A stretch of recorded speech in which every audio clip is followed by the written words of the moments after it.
Hey, Prime members, you can listen to Crime and Sports early and ad-free on Amazon Music. Download the app today. In the depths of an Atlanta forest, a clash between activists and authorities ends in tragedy. I'm Matthew Scher, and on my new podcast, We Came to the Forest, we expose the hidden truths behind a shootout that left one activist dead and countless lives forever changed. Binge all episodes of We Came to the Forest ad-free on Wondery Plus.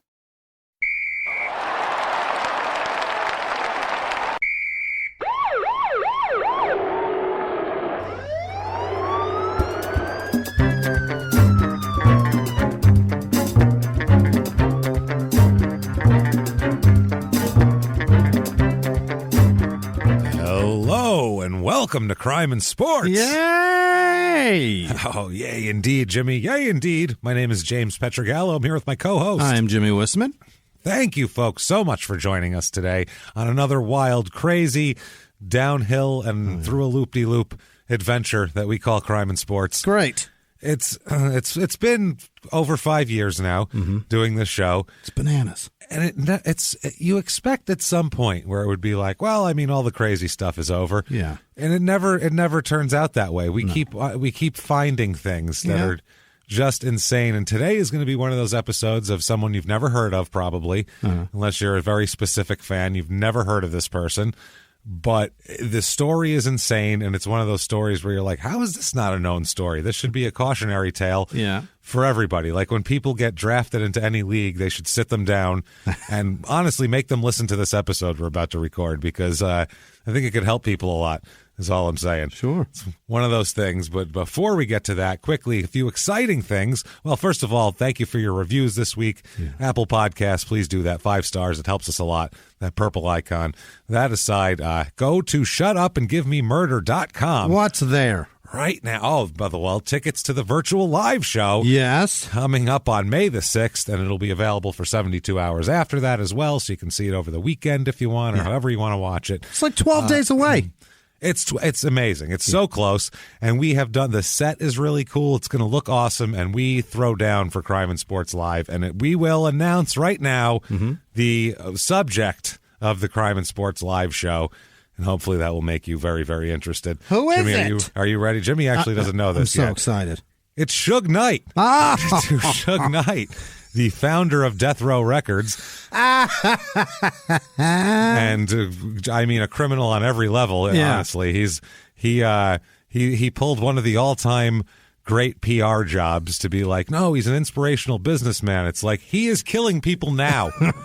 Like, as you're doing the story on him being an inspirational businman, there's people like hanging off a balcony by their ankles at his behest. This is not good. The organization laid the groundwork for criminality long before his time, but he sure cured that concrete foundation. Oh, it's wait till you hear the story. I can't crazy. wait. And he played for UNLV for 4 years, football, and then he played for the Los Angeles Rams for a season. Yeah. So, I mean, he's a legit athlete, but at the same time, we needed somebody that transcends sports, you know what I mean? So someone that other people all around the world might know who he is and go, oh, that sounds interesting. And it's such a crazy tale. We'll get into a little bit of Biggie and Tupac in this whole thing, which I have a shitload of opinions on. I can't wait.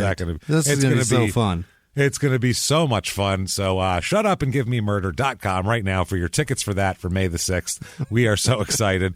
Also, Patreon is cooking right now. Yeah. And we have quite the recipe this week as well. Patreon.com/crimeandsports, where you get all your bonus material. This week's bonus episode is going to be on the college admission scandal. Oh. With that ensnared old Aunt Becky there from Full House and other people too, Felicity Huffman and a few others there that were famous and some rich people. It has to do with sports because they were pretending to be athletes was the whole deal. But I've seen and read a lot about this, so we're going to get into the nuts and bolts of exactly how these rich people scammed the whole system to get their undeserving, lazy shit kids into fucking elite colleges over people who deserved it. So it's awesome. going to be fun. Patreon.com/crimeinsports. Ooh, and on the other bonus episode, we're going to talk about cult deprogramming.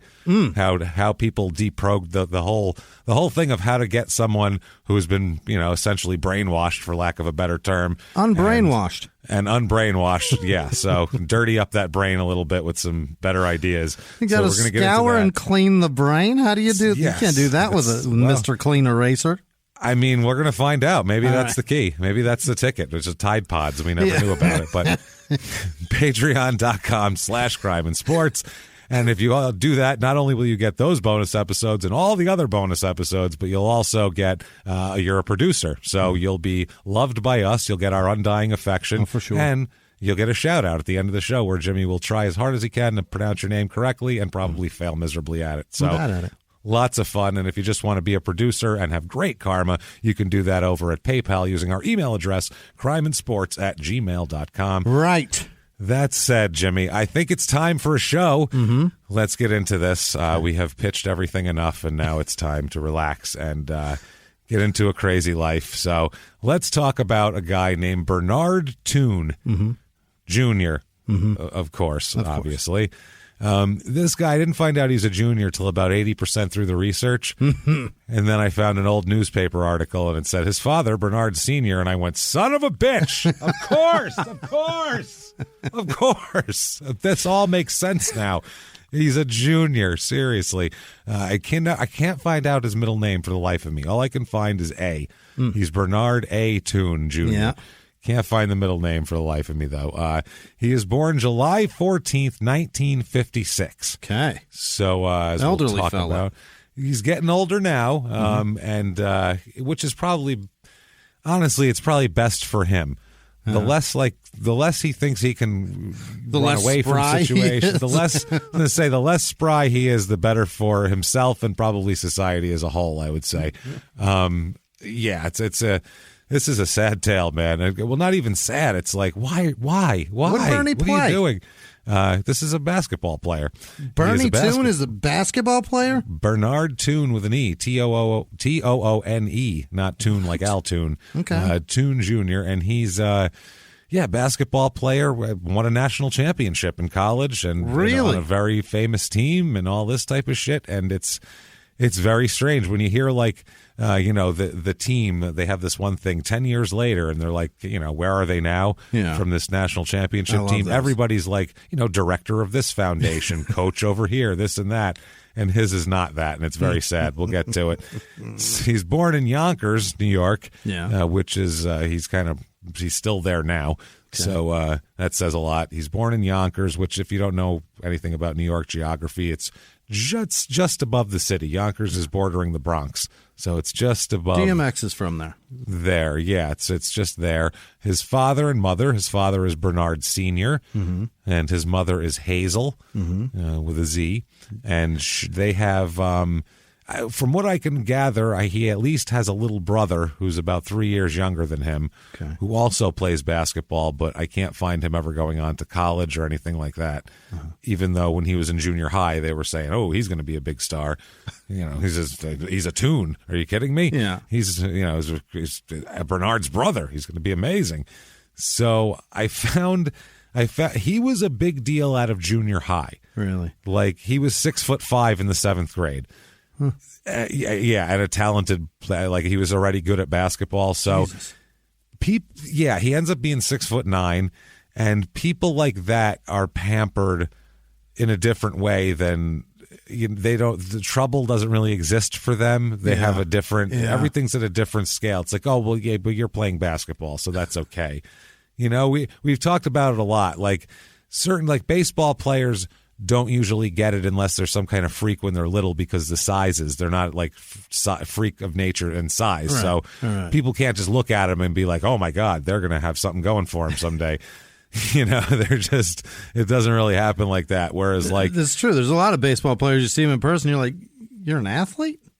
You're shocked by it. Yeah. It's shocking that they're an athlete. Their uniforms even make them look a little more, buff or whatever. But when you see them on the street, you're like, You? What? You're like 5'11", right? Maybe $170. You're an indescript guy. What the fuck? Oh man, I used to work at a place by the ballpark in Phoenix there, and one day the Astros came, like the whole entire Astros team came in, and Craig Biggio, I remember specifically. I almost said Ken Caminiti. No, he was a big, thick guy, actually. But, he's not that big, though. No, Jeff Bagwell Jeff Bagwell looks like a tiny little guy. He's like 5'10".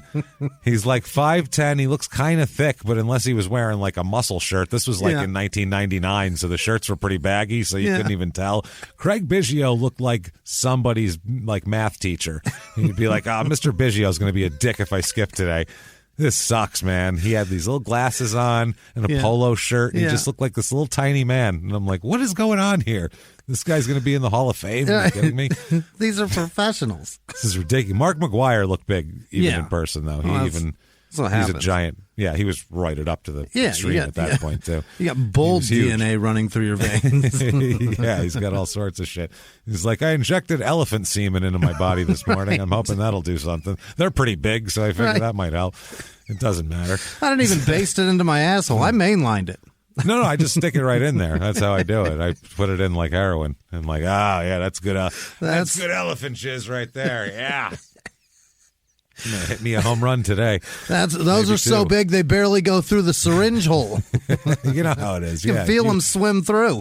Huge elephant sperm. They have little swimmies on their arms. A couple of those already had tusks and trunks. There was a trunk in there, definitely. I'm craving peanuts is all I know. That's it. I can't stop eating peanuts. It's the only thing I can get out of this. Can't stop. Does elephant semen, are they bigger? They gotta be, right? I mean, I would assume so. It's going into a giant vagina with a giant portal there. It's gotta be like a giant gelatinous. fallopian tubes, giant ovaries. I don't know. A uterus, like a watermelon, just a giant, huge uterus. It's got to almost be like a blood clot that goes through. I would think so. You're like, oh, Jesus Christ. You feel your blood slow down. Jesus Christ, slow down to like an elephant's pace. It's weird. That's gross. Even the sperm are very, very plotting. That's the grossest 2.5 minutes we've ever recorded. I don't think, we've never talked about specific animal semen before, I don't think, in 5 years. I think that's a new one. So, new low, everybody. There it is. Congratulations to us. He hasn't even gotten into junior high yet, and we're already talking about elephant semen. This isn't good. So, what I was saying was, like, any of these guys who we hear are like 7 feet tall, like at a very young age, people are like, they're very nice to them. Oh, yeah, he's a good boy, though. He's playing basketball. He's okay. So, like, his friends can get in trouble, but, we'll let him be because that's how it is. And that's how it is for Bernard the whole time. And he's not a bad kid, though, but but there's still no consequences for his actions. And that's a problem that comes out later on. But when he's in junior high, he's in Hawthorne Junior High, and this is from the newspaper. Now, if they're talking about you in terms of your basketball prowess when you're not even in high school, when you're in junior high school. And you're in the community publication. That's something there. Yeah. So there's a coach at a school called Horace Mann, which I guess is another high school. I don't know if it's like one of those, like a basketball factory or what, a private school that specializes in basketball players. Right. But the coach here, Chet Slaybaugh, he says apparently Bernard came out and told everybody that they gave him a scholarship to this school. Oh, Bernard. For high school. Yeah. He came out and told everybody. Now, I don't know if this was some under the radar shit they were doing, and Bernard wasn't supposed to keep it under his hat, and he didn't know because he's a kid, or what. But he apparently told the media, which got old Chet Slaybaugh to say, quote, "It seems Toone indicated he has already been awarded a scholarship to our school. This isn't true. He has applied for a scholarship on the basis of financial need, and we're not sure yet whether or not he qualifies. We don't give scholarships for sports, only for the financially needy." So it just happens to be that he's the best junior high player in the city. It has nothing to do with the fact, that's the only reason it is. It's nothing to do with that. It's only the fact that he's also the poorest kid in the city. Yeah. Did we mention that? He's the most financially needy kid in a city of 8 million people. Just happens. It's fine. Just happens to be really good with his ball. But also, yeah, he says, quote, if the boy wants to come here, passes our entrance test, and qualifies on the basis of financial need, then he would be eligible to come on scholarship. As it stands, nothing is definite. He's only recently applied. Okay. So they were probably doing some under-the-radar shit where, hey, don't worry about it. You're going to come here, play ball. Never mind all that entrance exam shit. But now that he's said it in the media, now if he gets in, they're going to be like, well, what score did he get on his entrance exam? Right. Now you need documentation. Now it's like, never mind. Sorry. So he blew that and never went to that school. Really? Because of that. Yeah, he never ended up going to that school because of that. No. Yeah, they were trying to do some shady shit for him, and he was like, he went out and literally told the media about it. He blew the whistle. He blew his own whistle before it even happened.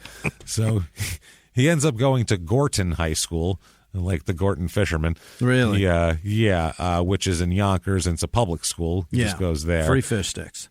Free fish sticks for all every day of the week. That's one of the advantages of going there. Sure. And apparently, when he was on his way from junior high to high school, there's an article about him in the newspaper as well, talking about him and another guy, and people that are amazed at the skills. He's there from 2 o'clock to 8 o'clock every day at the gym. Yeah. And, he's dominating the gym.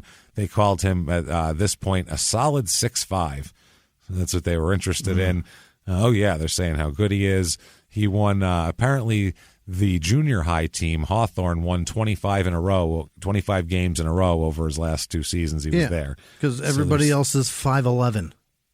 Everybody else is, in 8th grade. Right. And he's 6'5", reverse dunking on people. It's like this isn't fair. So they said that they're talking about him. The coach of Gorton's coach here, this is before he goes to high school, says, quote, the big guy could really help us. Then he's talking about another guy there, too. He said they're both outstanding prospects. They called him in the paper a fluid, agile, fine jumper, and a good shooter. And he's already learned to use his size, which most players don't get. They're talking about how bulky he is at this point. He's like 6'5", like 210. Wow. And then he ends up being 6'9", but he never gains a pound. Really? So he ends up being a thin guy, actually. Yeah. Just leans out. He ends up just being a real thin guy after a while. Yeah, in college and in the 6'9", 210 ain't shit. No, it's very thin. It's you need a couple of pounds there. That's almost unhealthy. I guess if you're going to sail from the foul line, when you land, you don't want too much pressure on your knees, probably. Yeah. So, there's a reason why Shaq walks funny now. Right. Tom Segura, too. He didn't even get off the ground. That's what I mean. I bet you he's never dunked on anything but a little Tykes hoop in his entire life. And he's never trying ever again now. Yeah. And he broke his nephew's little Tykes hoop, and he was like, shit, I'm fat. This sucks, man. So they talk about Toone. They said that he set the city's all-time single-game scoring record for a 13 to 15-year-old when he scored 60 points a couple weeks ago in a game. Holy shit. Dude, those like junior high games, both teams together don't score 60 points half the time. You know what I mean? It'd be like 30 to 27 is the final. He scored 60 by himself. And then the next game, he had a 44-point game, which is pretty goddamn impressive. It's a point a minute. It's that's incredible. It's ridiculous, yeah. So this is when Toone says, quote, I'm thinking of going to Horace Mann. If I pass the entrance test, I'll probably go there. I have a scholarship. That's where he blew the whistle, and everyone was like, whoa, you have a scholarship there? How'd you get that? Yeah. It's not based on athletics. And then they go to the coach, what's up with that? And he's like, hold on. Yeah. Hold on. He spoke out of turn here. They said chances are, even if he passes the test, he'll wind up at Gorton. He has an older brother, Bernard, named Jack, who apparently played at Gorton as well. And then his younger brother, Chris, was coming up as well. And they all ended up playing basketball. But Bernard is the best of the group. He goes to a college powerhouse here.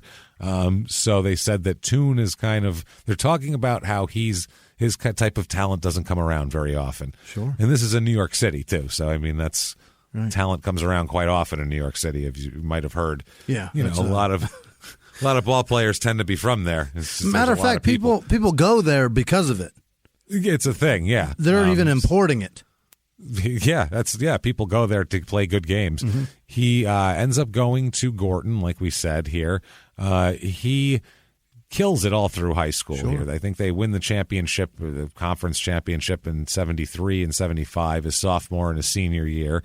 His senior year, he averaged 32 points and 20 rebounds a game. My God. That's like, you just could win the game on your own, basically. He doesn't need anybody else to do much. Just pass to him. I'll get the rebound. I'll kick the pass out. Wait for me to get down there and then give it to me again. When you guys fuck up and can't make it, don't worry. I'll get the rebound, clean it up, and put it back in. I'll get that. So that we can get the points. Just fire whatever up. I'm down. Yeah, I'm down there. I'm going to be boxing out. He was also that year the MVP of New York State. So the whole state. He's the best player in the entire state. So that says a lot. Like I said, this isn't the MVP of North Dakota. Right. This isn't the MVP of a bunch of 6'2" white guys. This is the MVP of, the cream of the crop here.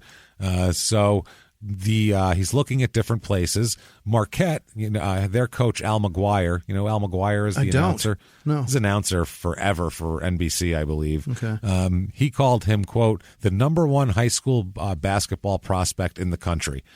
So in the country, whole United States, he's the man. Another guy, Nanuet, who's a high school coach here, he says that he's so good that in high school, quote, it's an honor to play against him. It's another coach said that. It's an honor for him to beat my team. It really is. It's like, wow, if we're going to get beat, that's the guy to get beat by, I guess. He scored 33 points against his team in the game before he said that, so that's why. And this I have to show you. This is from the paper. Oh, I can't 1975. Wait for this. Here, if you can move, I'll move the monitor. You can move your head around here. Yeah. This here is. What is that? What does that say? Dynamite! And he's DY-NO-might in capital letters, a la Jimmie Walker from Good Times, which was out at this time. So this is just a terrible. Yeah. It says, listen to how just.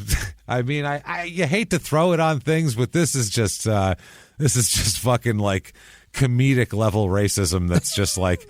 It's not meant to be like, don't give him an opportunity, but it's very much like, it's like the old, I'll put it in prospect of this. Remember I showed you that Life magazine article with Joe DiMaggio in like 1938 where they were talking about, he's a great guy. He doesn't even smell like garlic. It literally says that. Yeah. His hair isn't oily and he doesn't even smell like garlic. And you're like, what? What the fuck is fuck you? That's kind of what this is. Like, it's complimentary, but it's like, Jesus, thanks. And he's dynamite. He jumps very high. He goes to the boards with plenty of muscle. He dribbles like a guard. He shoots inside and outside. He intimidates most everyone. Oh, boy, this is a dynamite. Jesus Christ, man. He's dynamite. One of the other players in the tournament said, quote, he's a hell of a player. He and the rest of the team do everything right. He crashes the boards well. I'll have to learn to do that. They are supposed to feed him to set him up, and they know how to do that well. So he's the whole team, basically. There is an article in March of 75 while he's in high school, his senior year. And the newspaper, they're upset about the fact that there's a bunch of people there at the games now just to see him. Okay. They're like, these people are just... He's got fans and we're upset? He's a draw. Yep.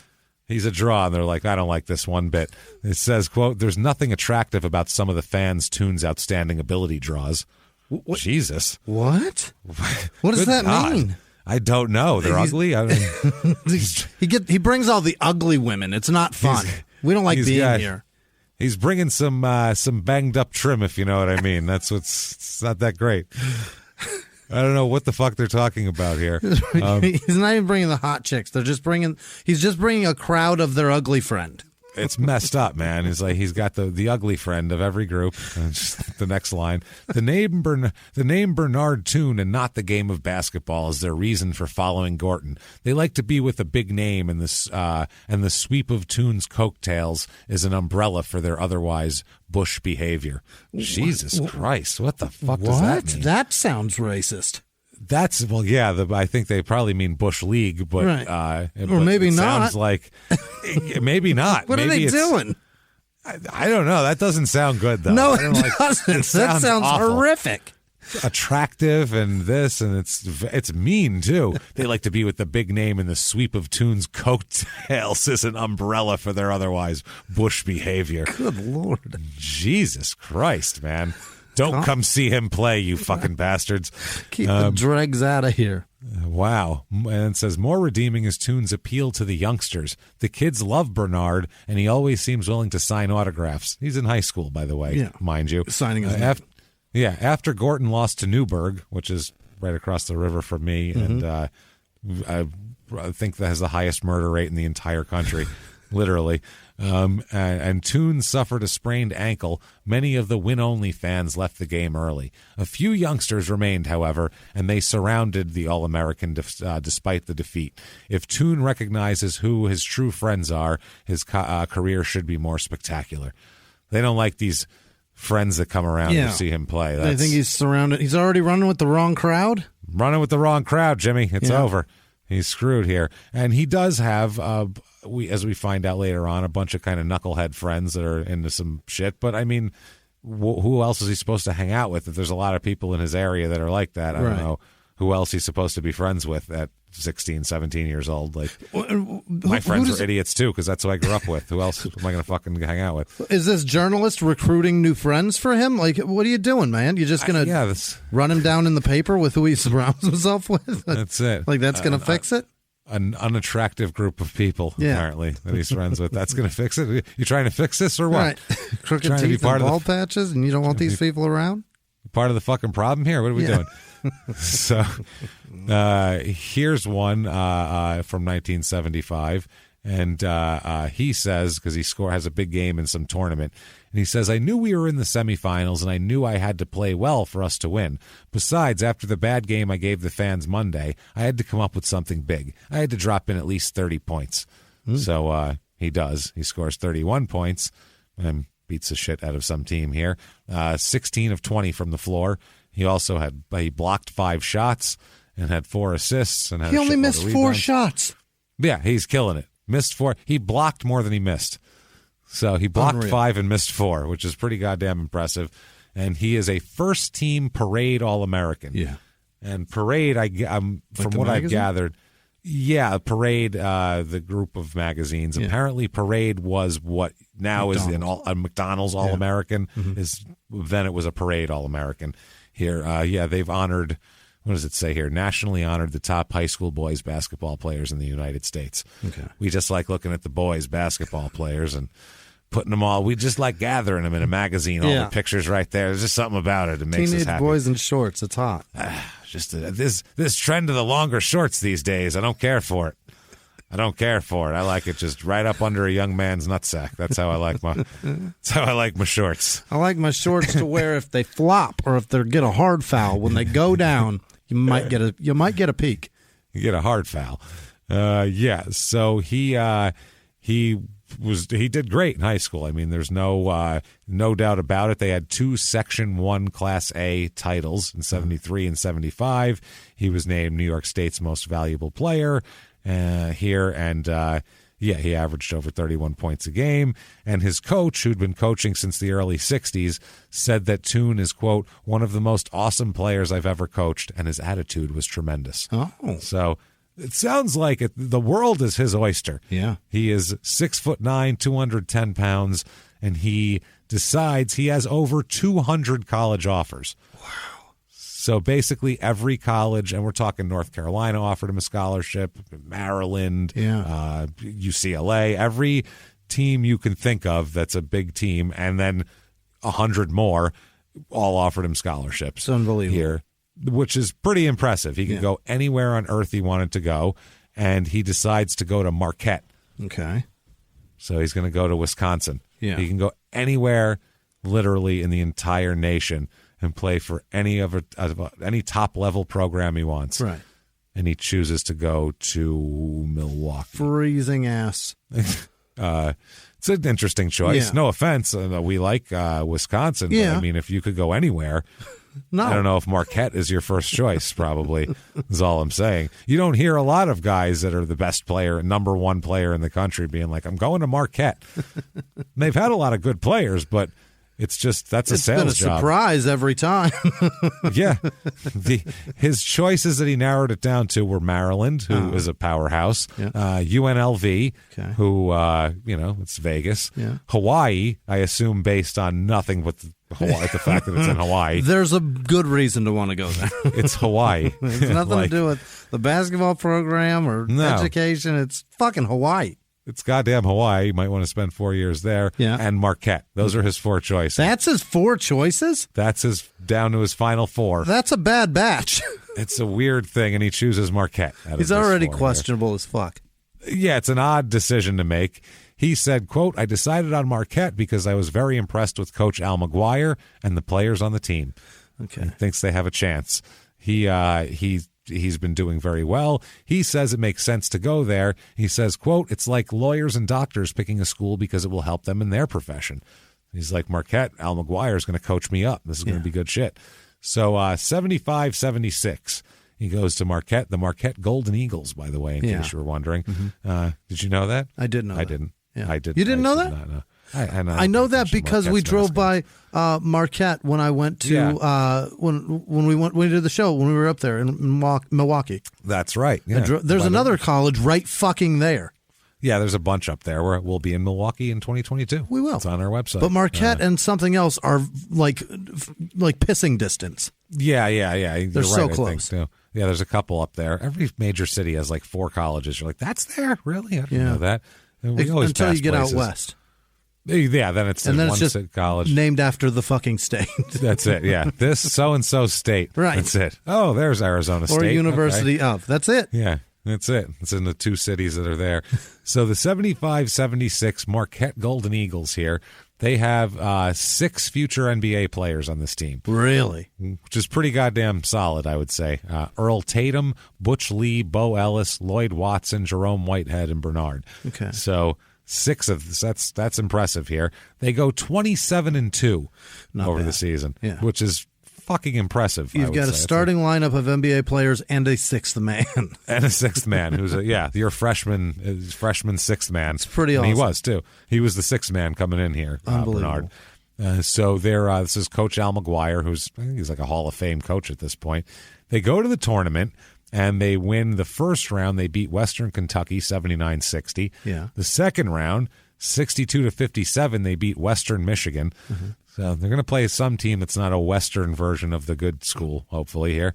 And then they end up playing Indiana in the next round, and they lose 65-56 versus Indiana. So, it's his freshman year. He only averages 12 minutes a game, so he's not playing that much. He averages, 5.5 points a game, 3 rebounds. So he's a freshman. Yeah. He's a kid.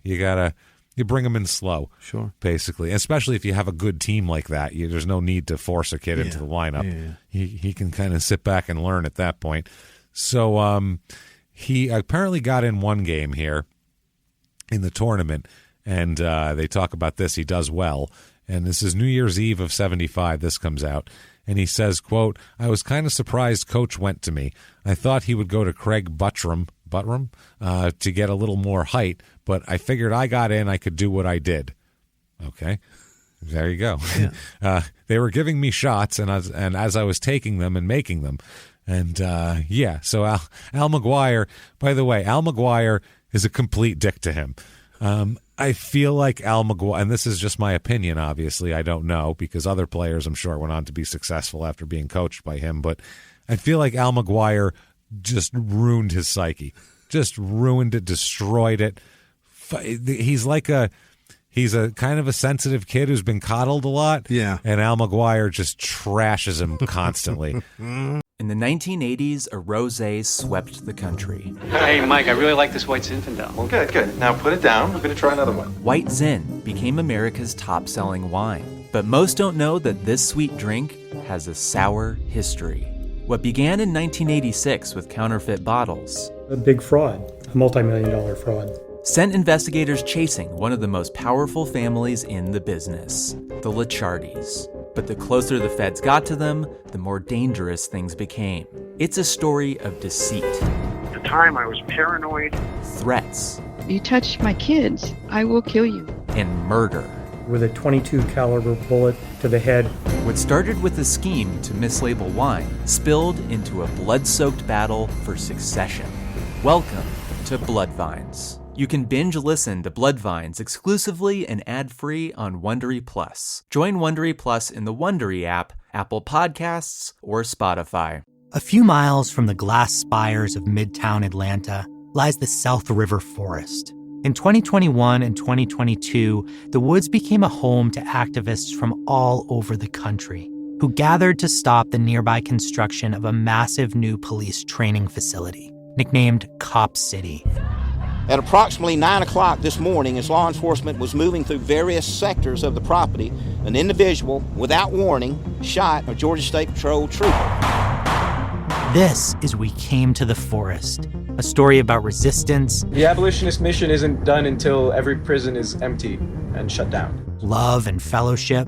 It was probably the happiest I've ever been in my life. And the lengths we'll go to protect the things we hold closest to our hearts. Follow We Came to the Forest on the Wondery app or wherever you get your podcasts. You can binge all episodes of We Came to the Forest early and ad-free right now by joining Wondery Plus. Trashes him.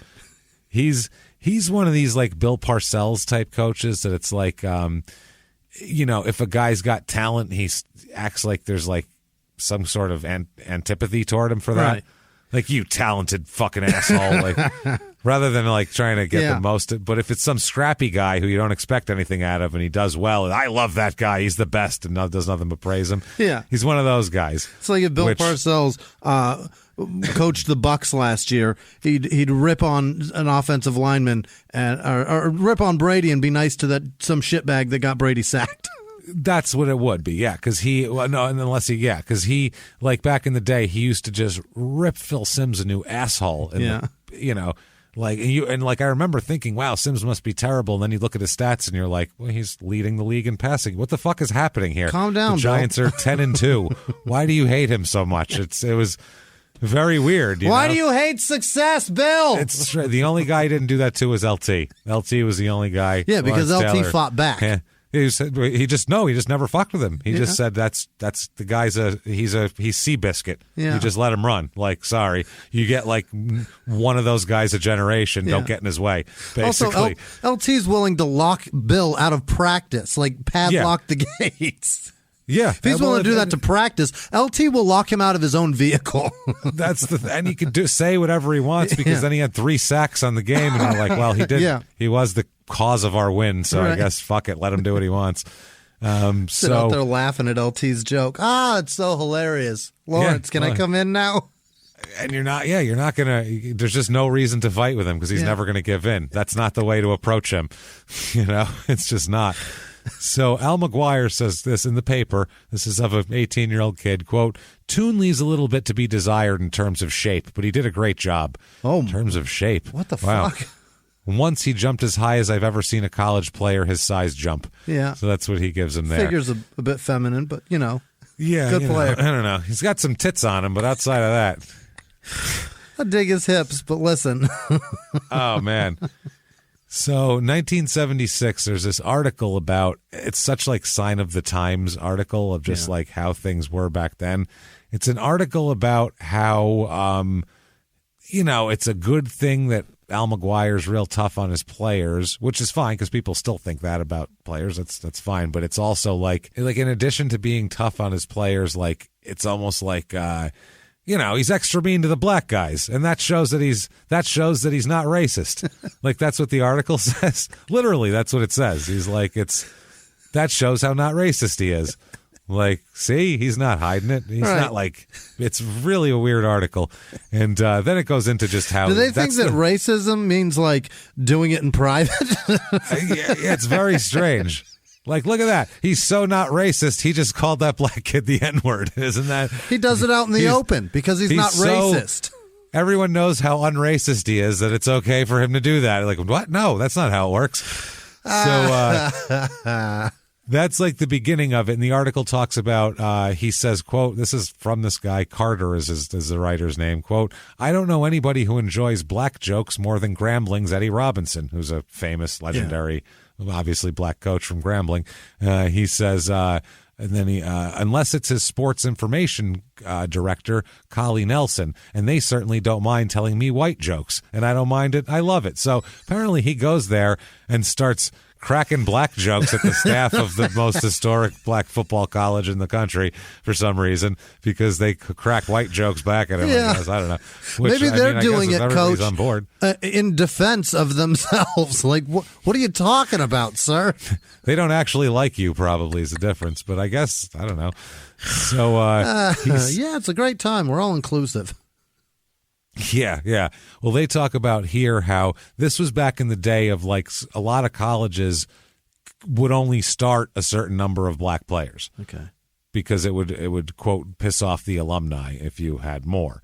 So yeah, this was a thing back then. Like that was like how many black guys are starting. It was a big deal in the 70s and 60s especially. It was real big. And so they were saying, they're praising McGuire, saying that, quote, surely this attitude is responsible for the rapport McGuire has with his players, black and white alike. McGuire this season started 5 blacks. He didn't start a, quote, house white and then remove him in favor of a better black player. And I would guess that before it became acceptable to use 2 or more blacks, he had no, quote, house blacks. As tough as the colorful McGuire's reputation is, he apparently pampers his players at least as much as he disciplines them. So they're saying he's fair. He started 5 black guys, unlike the other coaches who will start 2 black guys and 3 white guys and then pull 2 of the white guys after 3 minutes and put the actual starters in, just so it doesn't look like you have 4 out of 5 black starters, which coaches did back then. Yeah. Which is so fucking weird to think about, that like it was a big deal. Like that was a big thing with the alumni. But you can't put the word house in there. No, you can't. He didn't mean it in terms of that. He means it in terms of the team, but still, it doesn't. He's trying to be cheeky, and it's like, listen, dude, calm down. I get that you tell Eddie Robinson black jokes, but we don't need to. Chill out, dude. Pluralizing the word black is awful. That's almost as bad. Yeah, well, no, he's just. I don't know. Yeah, it is. I hate it. Yeah, the way he says it back then, that was it was very that was probably woke. I think that's what I mean. I think that was like considered not a bad thing at the time. So it's very anyway, it's interesting here. So he says he's yelling at Bernard Toone at one point. He says while he was pointing out the reporter's talking about a practice. He said while McGuire was pointing out the errors of Bernard Toone, the big freshman turned around and walked away. And McGuire said, quote, "You don't think that's true?" and yelled at him. And then he ended up saying that the guy, Toone, went and like sulked at the end of the bench. He said, but that's the guy saying that's good for him. Here, he said that when Toone finally joined the half-speed fast break drill, he slopped around, losing the ball and missing shots. And McGuire shouted, quote, "Grow up, Bernard, or get dressed. Don't be doing us any favors by hanging around." And he said that, Bernard reacted well to that and started playing better in the practice. So, they're basically saying he's tough on his players, and this is all a good thing. And one of his players said, quote, "Maybe it hurts sometime, maybe it helps sometime, but he's the boss." He's one of these college coaches that's, dominates the whole city and program and all that sort of shit here. So, yeah, that ends up working out. So he said, this is one thing he said, quote, "Bernard has absolutely the finest personality of any kid I've ever had, and he's the purest shooter for a 6'9" guy of maybe any guy in the history of basketball." Jesus Christ. That's saying a lot. He's got the touch of a velvet burglar. What? A velvet burglar. Oh, my. That sounds pretty hot. Yeah. Yeah, that's some hot shit right there. The velvet burglar. He does, of anybody 6'9", I can think of a lot. He comes in with like flowers. He comes in with like a dozen roses. Yeah. I can think of a lot of 6'9" guys, and he's saying he's better than all of them. Better than all of them. Yeah. He's got the touch of a velvet burglar, a second-story man. Oh. It's frightening. Oh, boy, he can get up there, too. Yeah. Hey, he was the number 3 guy in the country coming out of high school 2 years ago, and the other 2 went pro. But, hey, the Bowery is full of geniuses. Just because you're good doesn't mean you're going to play good. So that's what Al McGuire said about him. Mm-hmm. Now, the 76-77 season is where it's the subject of an ESPN documentary, Untucked. Have you ever seen this one? No. It's about Marquette from this year, where basically Al McGuire let them design their own uniforms, and they had a bunch of crazy uniforms that were like cool that they liked, you know what I mean, that weren't designed by some corny designer somewhere. There's some group of corny designers. So, yeah, exactly. And one of the jerseys was an untucked jersey, a jersey that was meant to be worn untucked. Okay, the original so it was Untuck comfortable. Yeah, the original Untuck It Yeah. was invented by Marquette's basketball team. Fascinating. So, yeah, and it became like a big deal. A lot of people thought it was cool. Kids thought it was cool because everyone else is all tight and tucked in, Right. and they had this like baggy, untucked jersey, which awesome. was pretty fucking cool. Yeah, it would have been badass. Yeah. Yeah, But that's isn't it the rule in the league to have, probably not in college, right? Just in the NBA, to have it tucked in? I mean, I don't even know if they had to have a rule back then. It was probably one of those things of like, it's probably one of those, it's the coach will make them tuck it in. I don't know. Yeah. But these jerseys were like not meant to be tucked in. They were like, they had like a ridge thing at the bottom. They're weird, hard to describe. Look them up. Tapered? They're interesting. It's hard to describe the way they do it, but they would look like, I don't know how you would tuck them in. It'd be weird. Okay. They would puff out on you, it looks like. So he basically, the Marquette team is really good. Mm-hmm. So right away he's under a big microscope here. Sure. If he went to a smaller program or it might have been better for him, for the particular guy with his personality, but he jumps in the deep end, which, hey, good for him. He's got some balls. So they said they never got, the more he plays, the less he gets along with the coach here. The coach is always coming at him, always breaking his balls, and it becomes an issue. The 76-77, the Untucked team, though, they go 25-7 overall, and but they go to the tournament. Now, this year, he only plays in 14 minutes a game still. What is it, 4.4 points, 2.2 rebounds, but he has a really good tournament. He comes in and off the bench and has a good tournament. And first round, they beat Cincinnati 66-51. And during this game here, they get in a fight. Who? Bernard and Al McGuire. Oh, what? In a physical fight in the locker room. Mm-hmm. And so we'll talk about that in a moment after the tournament stuff. But they beat Kansas State 66-67 or 67-66. So that's pretty close here. Wake Forest is up next in the tourney. They beat them 82-68. Then they play Charlotte and beat them 51-49 and go all the way to the final. All right. Last game of the national championship, where they play North Carolina, who is a powerhouse, and they win 67-59 and become national champions. Look at this. Yep. And Bernard's the first guy cutting the net down. Mm-hmm. There's a picture of him with the net around his neck next to the coach and all that shit. I mean, it's a big deal. Remember when I punched you a few games ago? Hey, it's all right. See, that's the way it was. And that people use that as an example forever. Whenever there's like a coach issue or a coach and a player have beef, people will be like, well, I mean, shit, Al McGuire punched Bernard Toone in the face and at the halftime of the first round of the tournament, and then they ended up winning. Mm-hmm. So it's all good. I don't know if that means it's all good. No, it doesn't. But I don't think so. Never punch a player, I wouldn't imagine. Especially because the only reason he's not pummeling you back is because you're the coach. Right. That's what's bullshit. Yeah. Like, if you saw that guy and he was a stranger, a 6'9", 20-year-old man, you wouldn't go punch him in the face because he would pound you into a puddle of piss on the ground. You'd be dead. There's the power dynamic here. Yeah, right. The only reason is he doesn't want to get kicked off the team, so he's not going to hit your fucking 50-year-old 5'8" ass back.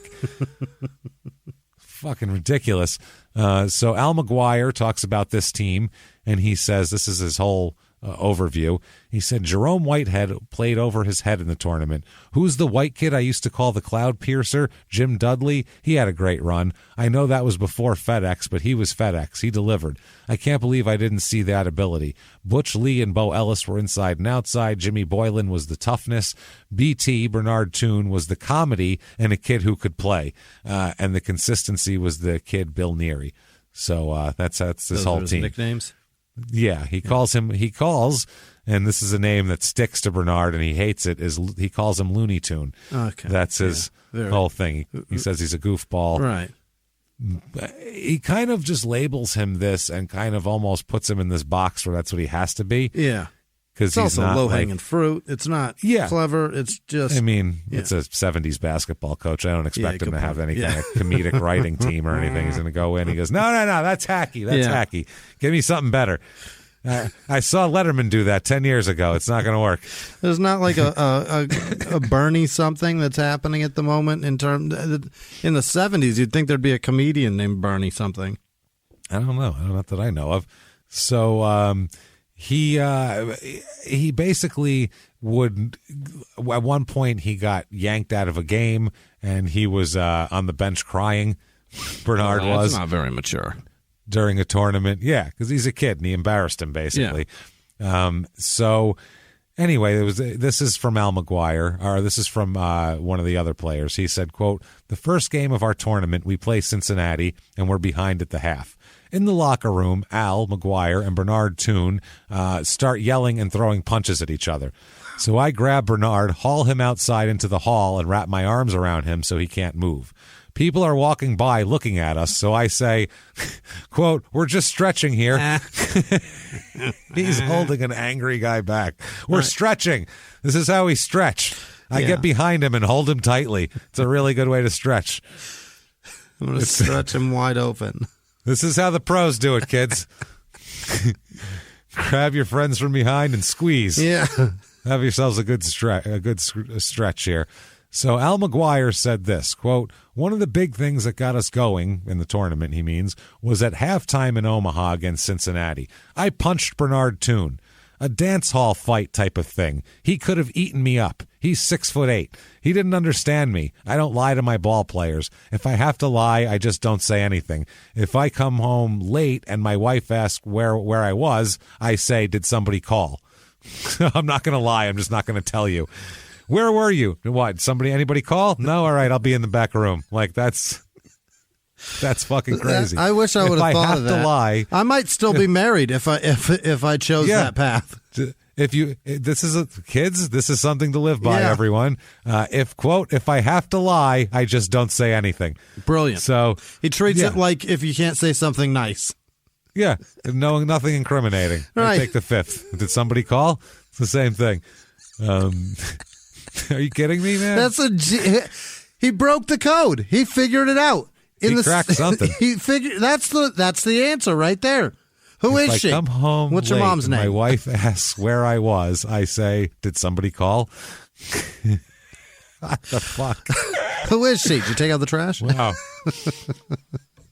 That'll either give everyone long marriages or very short ones. Yeah.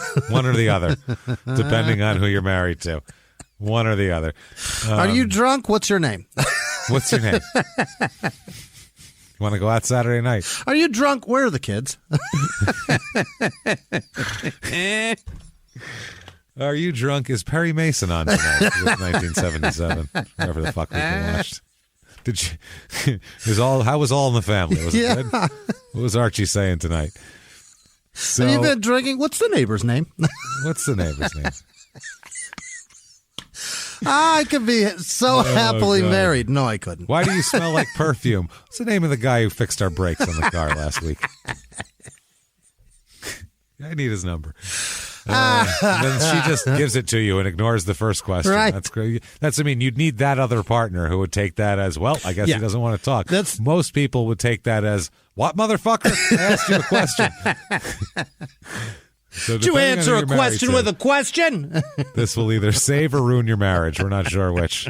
And we're not going to be responsible for either. No, don't look at me. Look at Al. Al told us. Exactly. We've both been divorced. We obviously don't know. We're just listening to the coach.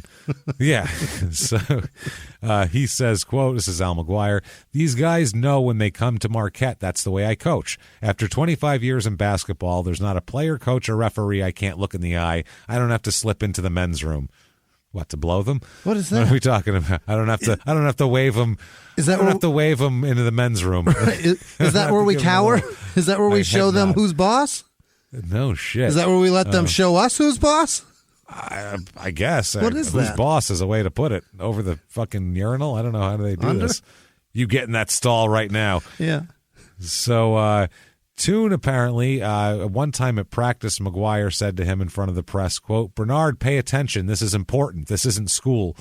So he'd say shit like that. He'd talk shit about him all the time and kind of break his balls here. So apparently, yeah, during the game, he slaps and punches Toone, or slaps or punches Toone, and then they have a scuffle. Yeah. They're just stretching, and then they go on to win the tournament there. Unbelievable. Which is, yeah, I guess Toone had complained to Al McGuire that he hadn't been playing enough, and McGuire told him to shut up, and Toone complained again in the locker room. Yeah. "Oh, why aren't you playing me?" So they said without warning, McGuire punched him and wrestled him to the ground.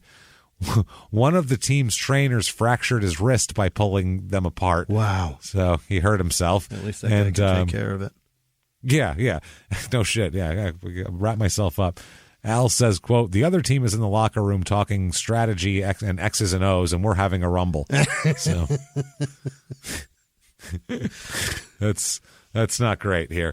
But that's the way you get your mind off of the pressure of what's happening out there on the floor. Just beat the shit out of each other. I guess, and you're mad at the coach, and you're not even thinking about it anymore, I suppose. I mean, that's how you do it. But he ended up doing a good job here. In the tournament, he scored 18 points against Wake Forest, which was, 2 games later. And he says, quote, "Right now, the hollering seems to be coming out for the best." This is Toone saying, I've really started to play the last 5 or 6 games. I can't say it really helped. I'm just glad to be playing well right now. I look at the tournament as a new season. It's nice to play well now because it gives you the chance to show a lot of people you can play and what your potential is. And he said that, and Al McGuire said that, quote, "Bernard's a good ball player. His time is still to come. I think it might be in the next 2 years. What's going to happen here." He ends up retiring after they win the tournament here. Really? McGuire. Yeah, he goes out on top and takes a high-paying job as an announcer. Smart. Back then, now college coaches make a shitload of money.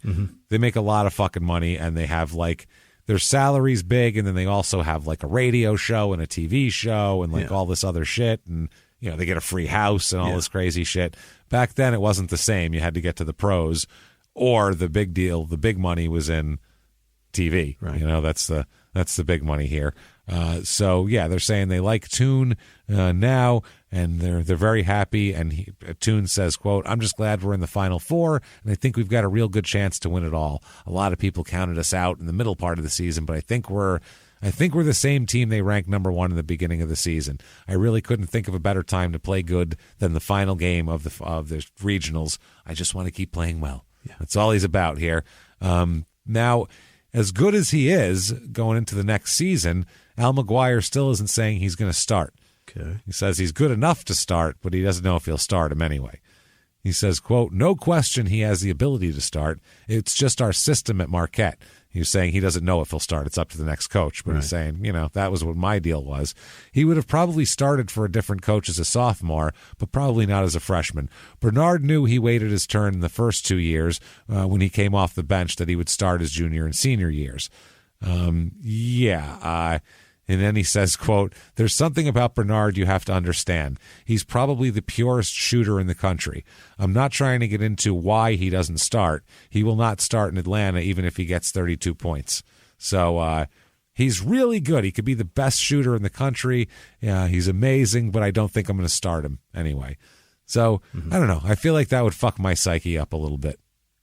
Yeah, Maybe, it's not helping. Why? Yeah. It's not helping any, especially after 2 years. It's like, okay, maybe a different approach to this guy. And how much more pure can I be? You just called me the most pure. What more do you want out of me? Yeah, that's what I mean. You mean What perfect? else? Yep, he says Bernard is still half a year from using his dynamite potential. They love dynamite with this guy. Next year, after we lose Bo Ellis, Bernard will probably emerge as our baseline star. But then next year is Butch Lee's year, and juniors and the Jays, Jerome Whitehead and Jim Boylan, they'll be seniors. People probably don't understand our star system here, but we got to take care of our seniors. They're the stars. Take care of whoever's a good player. Yeah. How about that? That's how you win. Yeah, we try at Marquette not to teach by losing. We don't try to be good every 3 or 4 years. We're good every year. Hey, we've gone to tournaments now 11 years in a row, so the ball players usually have to wait their turns. It's a pecking order kind of thing. Bernard is the same way. He told me a few weeks ago, hey, I'm a tournament player. I ought to be playing. I told him, how the hell are we going to get to a tournament the way you're playing? Yeah. So, yeah. He says the reason he yells at Bernard is because he's so talented. Oh, is that what it is? Yeah, he says, I don't get involved with a player with limited talent. Hey, you never see me yelling at Bill Neary or Craig Buttram, but with Bernard, I've got to yell and bring it out of him. When a guy has the God-given ability that Bernard does, it would be a mortal sin for a coach not to get it out of him. Okay. So he's just trying not to waste it. Yeah, he's like Parcells. The more talented you are, the more he expects from you, and anything short of perfection is you're going to get shit for it, basically. You're never going to get – you might get like, if you win the tournament, the coach will be nice to you for that day. Yeah. But the next practice, he's going to be like, all right, you piece of shit. And this is the 70s. Can you imagine the names they were called? Jesus. Oh, God damn it. Boy, you could say anything. You could punch a player and it was fine. You get fired for that now, period. Yeah. And that was reported at the time. And he wasn't considered a bad guy for that. That was just like, well, that's normal. So he says that, quote, I understand him now. This is Bernard talking about McGuire. That's just his way. He does it every year. But when Butch Lee was a freshman, he always yelled at Butch. People talked about how maybe I was going to change schools because of McGuire, but it never got to that. Mm-hmm. So that's how bad he was picking on him. The press was like, he's going to transfer. This is crazy. What are we talking about? I'd leave. Right? 77-78, Marquette's 24-4. And this is under Coach Hank Raymonds, so still good. They go to the tournament. They play Miami of Ohio in the first round and lose 84-81. Yeah. So they get bounced in the first round. This year he plays in 24.5 minutes a game, which is better. 9.3 points, 4.8 rebounds for Bernard. So he's starting to make his way into it now. That's pretty much a starter almost here, or at least a sixth man. Playing over a half. Yeah, 24 and change is pretty good here.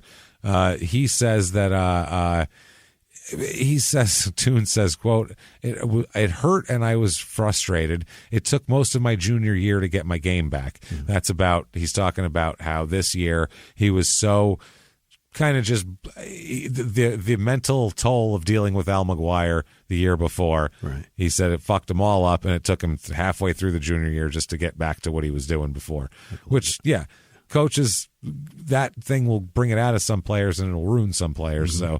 So he says, but it was just Al McGuire's system that made me sit the first 2 years. He favored his seniors. But I never thought of transferring. I had to hold my head up. So they basically, like, they would say that a lot of like things would come out in the paper about how, McGuire, because there'd be people questioning why isn't this guy starting, and then there'd be like an article in the paper about what a flake Toone is and what an idiot he is and how his nickname's Looney Toone. Yeah, it's kind of like McGuire covering his own ass so people wouldn't ask questions. This is creating a lot of indecision, though. Am I this or am I that? Am I this or am I that? They got a newspaper writing this about me. I got the coach calling me this, and then my teammates love me. It's hard to decipher. Yeah, that's what I mean. It would, and if you're a kid too, I mean, and 19, 20 years old as a kid, right? How would you confusing deal as fuck? With that? Yeah. It's very strange. And so McGuire said, quote, Looney Toone, that's a nickname I called him in kidding. He said, me in one-liner. Somebody picked up on it. Bernard is a highly intelligent kid. He comes from good stock. Yeah. Do we know? What the fuck does that mean? Yeah, well, speaking of good stock, right around this time in his junior year, Bernard Sr. dies. So, yeah, Dad dies here. So that's not great for him, obviously. He's not in high school, but still, college is pretty young to lose a parent. And it might be at the most inopportune time, because this is a time where he's got to be prepared to be an adult. Yeah, and it sounds like he could use like an adult's, maybe even an adult man, because not to take anything away from his mom, but this is like dealing with a coach. It's and mad specific, it's man on man, older man. That sounds gross. It's older man on younger man. pounding away, Jimmy. That's what it is. So you need like the authoritarian dynamic. Yes, of the gay sex in this particular instance. That's what it is. Man on older man on younger man. Even, older man on student athlete. On student man. On 6'9" glistening athletic student athlete man. His senior season at Marquette here, they go 22-7 and finish 10th overall. And they, in the first round, they beat Pacific in the tournament. They beat the shit out of them, 73-48. And then they lose to DePaul in the second round of the tournament here, so 62-56. So this year, though, he seems like he's definitely a starter. He plays 31.7 minutes a game. Yeah, does Bernard, which is nice. 18.7 points a game, 6.7 rebounds, 1.9 assists. Heavy lifting, and he's up to the task. Now he's doing great. Yeah, he's fucking killing it.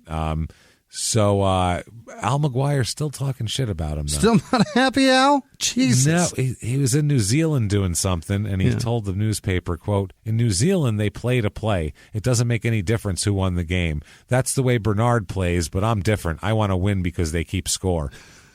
So he's talking shit about him from overseas, which is pretty fucked up. Man. Now you just got to crush Al. Now, yeah, come on. Now you're just pulling hair and sticking your gum in armpits. The 1979 NBA draft comes around, and Bernard is hoping to be drafted here. He declares? Well, that's after a senior year. Okay, so he's in. He's no more eligibility. Right. Number one pick in the draft this year, Jimmy. In what year? 79. Oh, Joe Montana. Yes, Dan Marino. Magic Johnson, number one overall. Really? Absolutely. Magic Johnson. In 1979? 79. By the way, I think Montana was drafted in the NFL in 79. Was he? I think so. Third round. I guess that would make sense. Yeah. So, Magic Johnson, number one overall out of Michigan State. Jesus. Which is, and I think Larry Bird was the next year, right? That's how that went. It must have been. Number two, David Greenwood. To the Bulls. He panned from UCLA. Yeah. Number three overall, Bill Cartwright, who we were just talking about. Holy making fun of the Bulls center there, one of their trio of mediocre centers later on. HIV did ruin his career, but it's crazy that Bill Cartwright played so much longer. Yeah, he played forever. Played like 30 years. Yeah, 2 years of Magic Johnson, though, were better than Bill Cartwright's entire career put together. So nothing against Bill Cartwright. He's a fine player, but I mean, Magic Johnson is a It's fascinating that legend. Bill Cartwright lasted as long as he did. He played like 15 years on bad knees. Center, man. Yeah. Centers. Joe Klein had a job. Do you remember Joe Klein sitting at the end of the bench for the Suns? Yeah. He'd go in there and just stand there. He didn't even know what he was doing anymore. He was terrible, and they were like, "Well, he's still 7 feet tall, though. Yeah, he's got 5 fouls in him. We can go in there and he can throw cross body blocks on Shaq until he fouls out. That's something we can do, right?"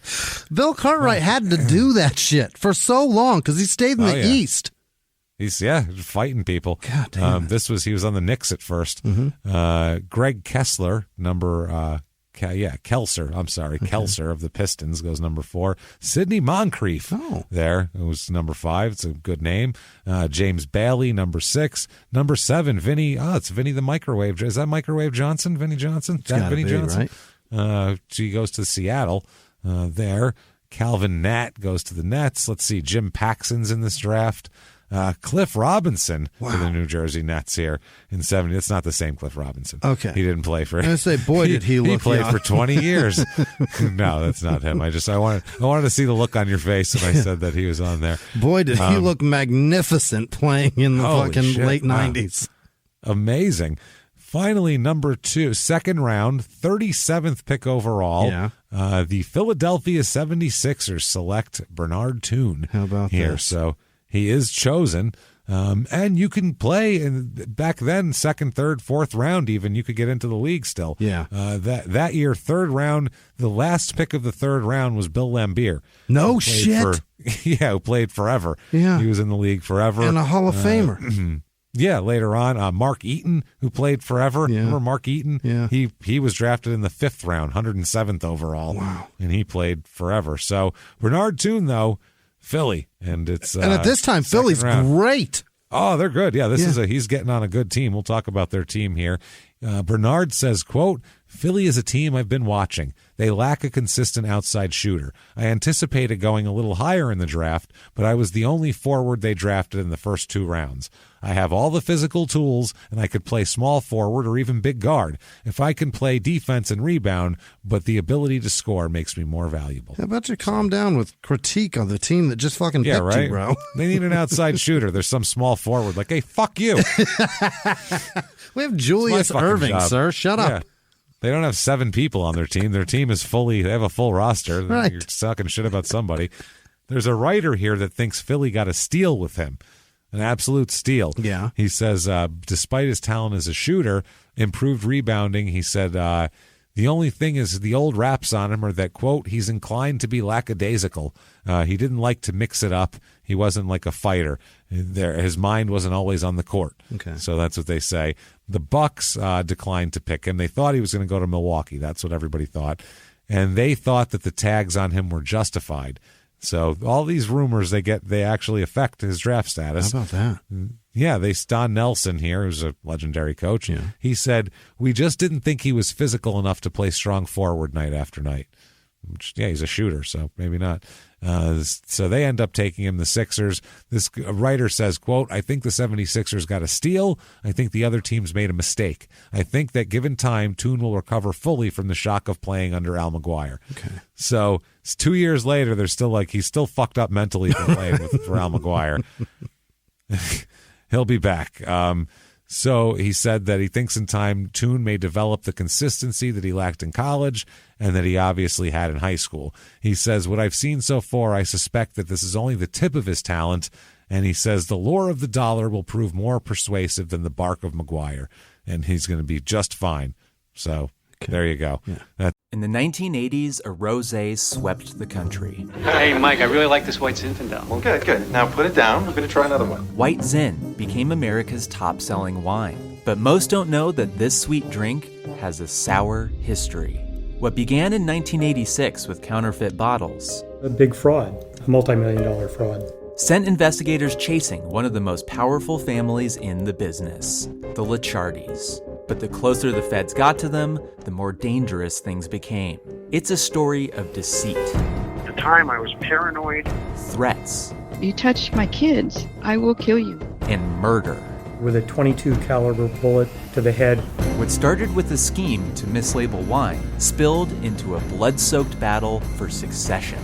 Welcome to Bloodvines. You can binge listen to Bloodvines exclusively and ad-free on Wondery Plus. Join Wondery Plus in the Wondery app, Apple Podcasts, or Spotify. Behind the closed doors of government offices and military compounds, there are hidden stories and buried secrets from the darkest corners of history. From covert experiments pushing the boundaries of science to operations so secretive they were barely whispered about. Each week, on Redacted, Declassified Mysteries, we pull back the curtain on these hidden histories. 100% true and verifiable stories that expose the shadowy underbelly of power. Consider Operation Paperclip, where former Nazi scientists were brought to America after World War II, not as prisoners, but as assets to advance U.S. intelligence during the Cold War. These aren't just old conspiracy theories. They're thoroughly investigated accounts that reveal the uncomfortable truths still shaping our world today. The stories are real. The secrets are shocking. Follow Redacted, Declassified Mysteries on the Wondery app or wherever you get your podcasts. You can listen to Redacted early and ad-free right now on Wondery Plus. That's what he says. Al McGuire said, quote, Bernard was under tremendous pressure last year with Marquette as one of the only returning starters. That experience should help him in the pros. He can throw it up with anybody. He's one of the purest shooters Marquette's ever had. He can go baseline better than any big man I know. I believe they can post him up high in the pros because he is a big man with a touch that can burn. Philadelphia is the perfect team for Bernard. I think you'll see him play. Give him a year. Okay. So good things there. Pat Williams, the Sixers GM, says, I'll say I'm impressed with one thing, his ability to score. That's why we drafted Bernard. After we selected Jim Sparkerkel and Clint Richardson, Billy Cunningham advised me to go after the best shooter available. That was Toone. Okay, he has an opportunity here, but he'll probably have to beat out Joe Bryant. We'll be rooting for him. We'll see what else he can do in addition to shooting when the bell rings under our preseason camp. So there you go. They're saying he's going to be good, though. Bernard says, quote, I'm just happy to be there. You have to realize the odds of becoming a pro. Of all the black kids in the ghettos and the parks trying for that dream, only a few make it. Sometimes they don't realize until it's too late that they've wasted their lives on that dream. They have nothing to fall back on. So that's what he says, Bernard. They do say in this article, quote, Toone has a degree in broadcasting from Marquette University to fall back on. And if he wants, there are job offers back in Milwaukee to work at local TV stations. Wow, that's great. That's not true, though. None of that's true. He doesn't graduate. He doesn't have a degree? Have enough credits. No, he has no degree. I don't know what PR team put that out, but it's not true. And back then, nobody would check on that kind of shit. Was that a strategy, like to make them feel like we don't need this, so treat me better? It was just a PR thing. It made Marquette seem better if they graduated their players, so Marquette would happily keep the lie going, and it makes him sound like he's a dependable and a more dependable guy. Yeah, that's the word student comes before athlete. Yeah, you know how that goes. Blah blah blah. So they said that he's his ambition, his schooling, his dreams have all been geared to playing professional basketball. So they said he's ready to go. They said that he says, quote, the second round, this is Bernard, the second round isn't so bad, and I'm very happy it's Philadelphia. He said, after the first 6 or 7 picks in the draft, pretty much anything can happen. I'm just happy to be getting a shot at pro ball. Yeah. They showed the most interest in me, and I like the idea of playing close to home because Philly's only a couple hours from New York. And, so this is Don Nelson. Toone is a good basketball player, but we just liked Edgar Jones better. So there he goes. He's going in, and he's ready to go. His mother, Hazel, she says, quote, I just wish my husband had lived to see the day. It would have been something around here. Yeah. So that's what he says. So he's in the NBA. Hazel's happy. Everything's going great. He's got everything Marquette, all that drama's behind him. Just missing his dad, that's it. Grace. This is grace. This is certainly grace right here. Yeah. Everything. The world is in his hands. It's his oyster. Anything good could happen right now from this. You know what I mean? Let's find out what he does with it. All right. 79-80 this season with Philly. They finished 59-23. Okay. There we go. That's not bad. As a matter of fact, they go to the playoffs. They beat the Bullets in the first round. They beat the Hawks 4-1 in games in the second round. Eastern Conference Finals, they beat the Celtics 4-1. What? And this is, before they didn't have Larry Bird. It's a little early. Or did Bird come in 78 and the Magic in 79? It's got to be later. Holy shit. I think Bird came in 78. Did he? Magic in 79, I'm pretty sure. So that was the beginning of the Celtics being really good there through the 80s, though. Yeah.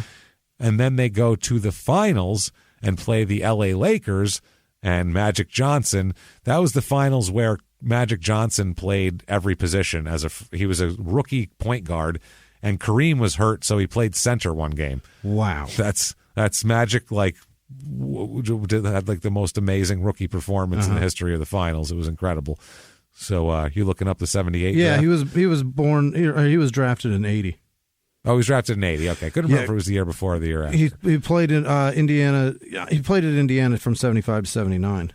75. Okay, yeah. I couldn't remember how that worked. Magic. So he was. It was back to back though, right? When they got drafted. Yeah.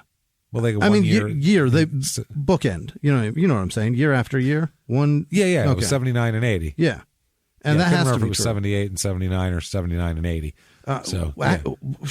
Magic played Michigan State till 79. Yeah. Well, he got drafted in 79. Okay, so so he went in 79 and Larry Bird went in 80, or back and forth. 79 and 80. Okay, got it. I believe you just look up the 80 draft and see if Bird is at the top of it. I was just looking at their college, and they both were in college in 79. It doesn't matter. Yeah. I think 1980 NBA draft. Yeah. Are you looking at it too? No. I'm You're waiting staring for at you me. because Got you it. have your phone. I have my. We're sitting here. I have. Do you see me typing? No, I was looking at a screen other. while I was typing. I'm not typing. So I'm staring at the screen. All right, there it goes. Now it's pulling it. Jesus, fuck, that's impossible. Why does it do that? I don't know. Unfucking real. When was he drafted? It's got a bar that's slowly going up. This is unbelievable. Okay, first round is first overall pick was Joe Barry, and then Kiki Vander. What? No, this can't be true. This can't be real. Okay, I'm going to start looking it up. All right. Let's see. By the time, were they both drafted number 1? Hold on a second, Jimmy. This is crazy. Let's do this. Larry Bird. Yeah. Let's see here. He was born number 33. Obviously, he's 33. Clearly, okay. He is the more. He is sixth. He was first round, 6th overall in the 78 draft. So yeah, he came in 78. Really? He was 78, and Magic was 79. Yes. Why does his Wikipedia page say he played until 79? Because I have no idea. Because it's wrong. Yeah. No, it's not wrong. Because 78 draft. Yeah. Well, that would be right. That would 78 draft, and he played in 79 for Indiana. It's weird because then he didn't his. What the fuck? Because then his, 6th overall. It said he played in 78 draft. Michael Thompson, number 1. Wow. Yeah, that's that draft. Wow. So that's how that went. And the 80 draft, is not either of them. No, the 80 draft. 78, 79 then. Yeah. Got it. Okay. So on their team this year, Philly, they had Henry Bibby, Mike Bibby's dad. They had Mo Cheeks here, Maurice Cheeks. Yep. Doug Collins, the future coach. Daryl Dawkins, who was the fucking unbelievable beast back then. Yeah. He was the man. Dr. J, Julius fucking Irving on this team. I mean, this is a squad, dude. This is the squad. This is the reason that Dr. J is Mike Bibby's godfather. Yeah, because they played on the together. Team. So a hell of a squad this is, and a tough squad to break into. Yeah. Even they have a point guard named Eric Money. How are you going to beat out Money first? His name is Money. Motherfucker's Money. So that's pretty cool, I would say. Now, Bernard, he plays in 23 games this year, 5.4 minutes a game. He's a rookie, so obviously he's not going to do that well trying to break in. 2.4 points a game. My God. 1.5 rebounds. But look at the team. You don't need him. Yeah, he's only playing 5 minutes a game, but he's on the team. But the next year when he comes into camp, he doesn't make the team. They cut him. Really? That's it. He never plays in the NBA again. It's over. It's over for him. Done. He played like 100 minutes in the NBA. That's it. That is unbelievable. All done. He played less than 2 hours of NBA ball. That's it. Yeah, basically all together. Your whole life for 2 hours of a career. So he goes to play in Europe. Instead, may as well. Which, go for it. 80-81, he plays for Latte, and it's spelled like latte. Latte Matisse Caserta, some team in Caserta, Juvi Caserta. It was founded by a group of local enthusiasts in 1951. Wow, terrific. So he played there. This team was good in the late 80s, apparently, not when he was there. Other people have played on this team, too, though, that we've heard of here. Cadillac Anderson, who will have his own episode. He played on this team in 92, 93. Who else here? There's a couple others, I think, that were on this team that we've discussed. Charles Shackelford, who will definitely have his own Crime and Sports episode. He has also played on this team 90, 91, 93, 94. So there's been some people on this team.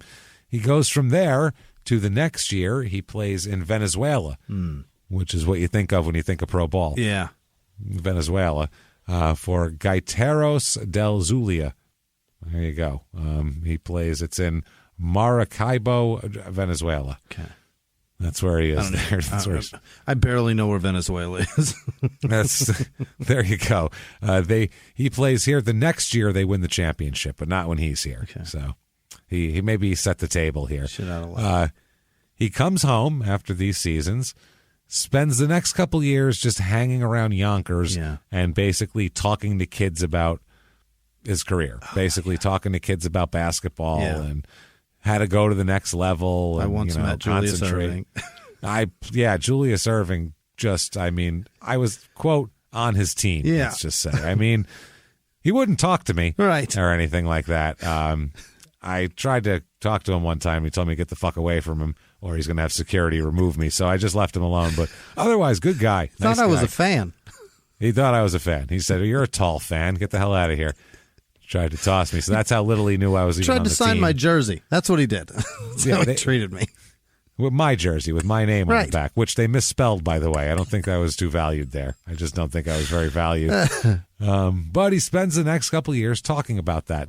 I've met Dr. J will get you the first. That's 5 minutes in front of some kids back then. You know what I mean? Oh, shit, he knows Dr. J. Everybody shut the fuck up. He knows Daryl Dawkins. This is crazy. Oh, damn. You know Chocolate Thunder? Fucking A.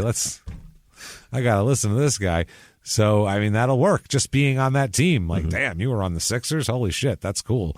So he spends that next couple years. He's just kind of laying low. Yeah. And he's just kind of like, wow, he was on that Marquette National Championship team. And he knows Dr. J and just everything like that. Everybody's in awe of him still, though. Until May 24th, 1985. Uh-oh. And then a little bit of the bloom comes off the rose slightly. When he's arrested in the parking lot of a McDonald's. No matter what you did, it doesn't get lower than being arrested in a McDonald's parking lot. No. It's either that or like McCants got arrested in the back of a crack house. Like I don't know what's worse. I mean, if you're in a crack house, at any minute you could be arrested. You expect. If you're in a McDonald's parking lot, you should be walking in and walking out. That's it. Yeah, what are you doing in there right. as a 30-year-old man? Yeah. What's going on in the McDonald's parking lot? I love how all the papers, too, back then, they would put, like, arrested in a fast food restaurant parking lot. Let's not use the word restaurant. This one, we find out it's the McDonald's at 155 South Broadway in Yonkers. And the charge that he is arrested on is criminal possession of a stolen car. Oh. That is because he was driving a Ford that was stolen about a month earlier, by the way. So he stole his car and has been driving it around for a month. A month? No one will notice. I mean, there are a lot of cars in New York. It's a fucking stolen car, though. You ditch a stolen car after, I don't know. What are the chances? You know what I mean? Drive it around. You don't just make it your new car, you fucking... At that point, it's just a numbers game, though. And what are the chances they're going to pull over this particular one? There's so many. With this guy's luck? I mean, probably Al McGuire will be in the cop car. What are you doing, you son of a bitch? This is life. This isn't school. Get out of the car with your hands up. Like, it'd be a fucking disaster. That's worse than anything. So, he said that, they were driving. It's a stolen Ford that was stolen from the parking lot of the General Motors assembly plant in Sleepy Hollow. He went straight to the factory? He went right to the source to steal a car. He's like, okay, who will miss a car the least? They have the most cars. They just make them. They can just make another one. They ain't going to fuck it. They'll be like, didn't we make 150? There's only 149. Well, I guess I miscounted. And they'll just scratch it off the list. They won't even notice. That's how you drive it for a month. Because if you take it out of somebody's driveway, within a month they're going to notice. Yeah. You take it from Ford. Or even a car dealership would notice. Yeah. That's their inventory. They bought all that with money. Like, this is they just made these. So... This is like a restaurant that made a bunch of pies and you took one and they're like, they won't miss that pie. Right. You took one and they're like, there's only a dozen. We need a baker's dozen. Well, make one more then. Make one more. I thought we had 13. God damn it. And they scratch it off the list. That's what I mean. I think that's what he was going for. That's genius. It's wild. And the guy that he was arrested with, Edwin Gonzalez, apparently had been arrested a few times for stealing cars. So that's his gig that he does here. Now, at the arraignment, Toone's family and friends appeared in Yonkers City Court to show their support. I mean, everybody showed up. This isn't him. This is crazy. I mean, he has. Watch how that ends very quickly. By the way, I'm sure, because people will give you a pass on. That's the thing. People will give you a pass, with that for one thing. for one thing Maybe. like that. Like, oh, it's got to be a mistake. We've all known Bernard our whole lives. He's never done anything like this. It's got to be a mistake. This is crazy, and people will come to your aid. But after like the third time, they're like, he just gets arrested a lot. I'm not going to put my name on. Yeah, but also him. he stole it from the factory. That's that's so crazy. But like for him and his family and friends, he could say like, I didn't. It was my friend. You know, he's been arrested for stuff before. I was just trying to help him out, and then he picked me up. I thought it was his car. This is the stuff he does. Stolen car.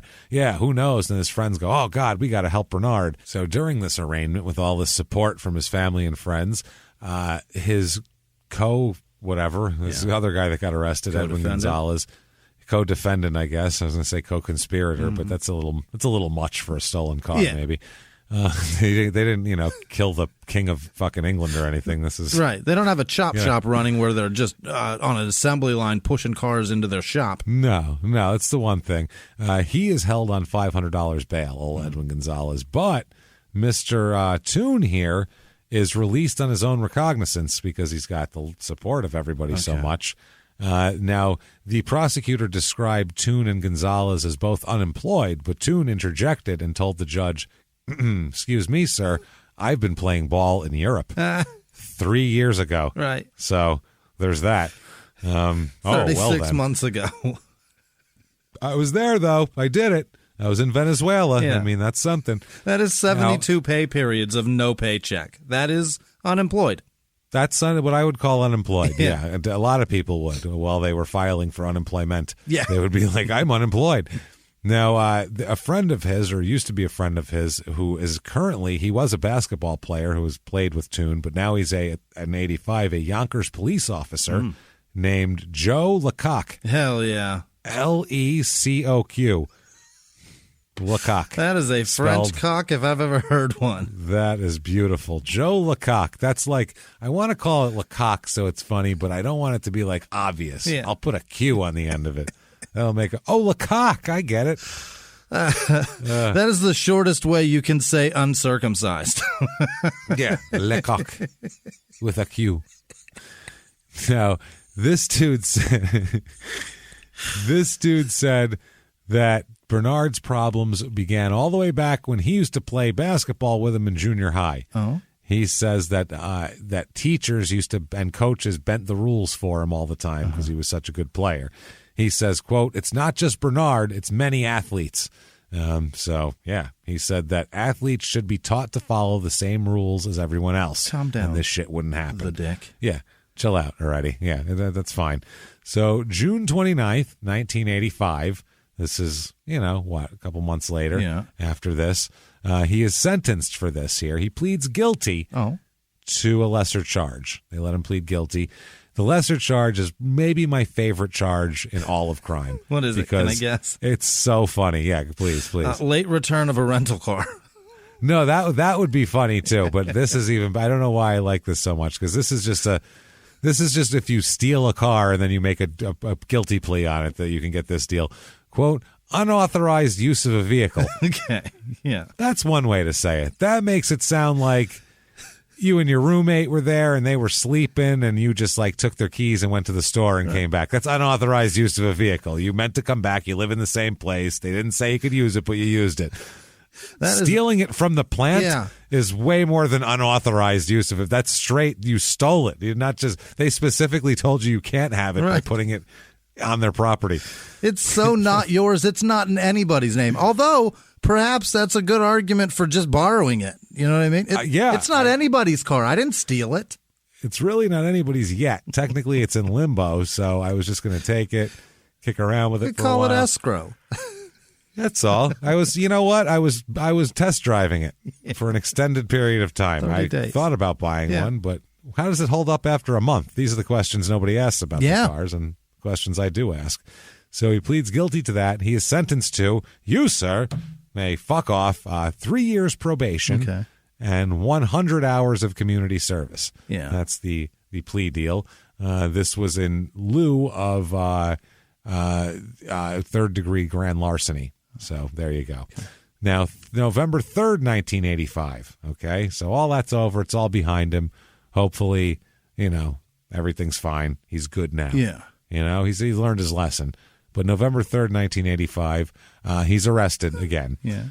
This is a little bit lower. Rather than steal the whole car, he's arrested for stealing a radio out of a 1985 Saab. He participated in that shit. Oh, he did it. He was by himself. Yeah.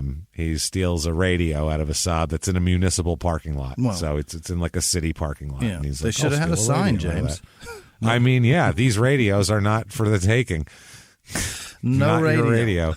No radio. Click. Oh, that's the thing. Back then, you put the no radio sign. You take it out. 85, those are brand new car. Yeah, you steal your own radio and then tell people no radio. That's what you do. Oh, yeah. That's why they used to have the ones that you pull out and then take with you Right. like a psychopath. You got to carry the whole fucking deck with you. Put it up on the table at lunch and shit, and people are sitting Remember there. that the handle giant, used to like go into the faceplate? Yeah, you'd put it down and put it in and then take it out and pull it out, this big giant thing. And then they made it so you just pop the faceplate off. Yeah. Which was a thing. And nobody ever took that thing off either. No, you just leave it on. Because that thing was a pain in the dick to get back on once you took it off. Well, also, once you have it, what are you going to do with it? It's Right. too big to put in your pocket, so you just carry this fucking thing around, and then you're going to end up leaving it somewhere, and then you can't play your own stereo because you forgot your faceplate. It came with a little plastic box that you could put it in, but and then what? Now it's bigger than the faceplate. That's what I mean. Where do I put this now? Now it takes up more space. Unless I have like a parka with a giant jacket or something, I have nowhere to put this goddamn thing. And now we bitch about that, but our cell phone is just as big. Yeah, now it's huge. It's goddamn enormous. So he's arrested. This is at 2:55 p.m. So in the middle of the afternoon, he's trying to steal a radio in broad daylight out of a fucking Saab in a city place, which is ridiculous. He's charged with grand larceny for trying to do this. Same charge for the whole car? The other one was grand larceny. Or it was grand. What was it? Yeah, it was grand larceny one? that was up for. Third-degree grand larceny was the other one. This is grand larceny, criminal possession of stolen property, and criminal mischief. Yeah. These are 3 felonies he's being charged with. Yeah. So not great. He's arraigned and held on $1,500 bail. The arrest occurred here. He and another man obviously were arrested earlier in the year, and so it's not looking good for him. So in 1986, I don't have the reports, but he is arrested and convicted twice in 1986, both for petty larceny. He's a thieving son of a bitch. He's thieving it up pretty good now. He's sent to jail for 90 days for violation of his probation. From that probation he got was 3 years of probation. August 14th, 1987.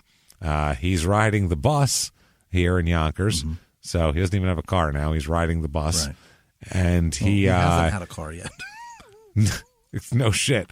And the Liberty Lines bus heading south at North Central Avenue here was stopped by police officer Don Weiss, and he boards the bus to arrest Toone based on a witness's description.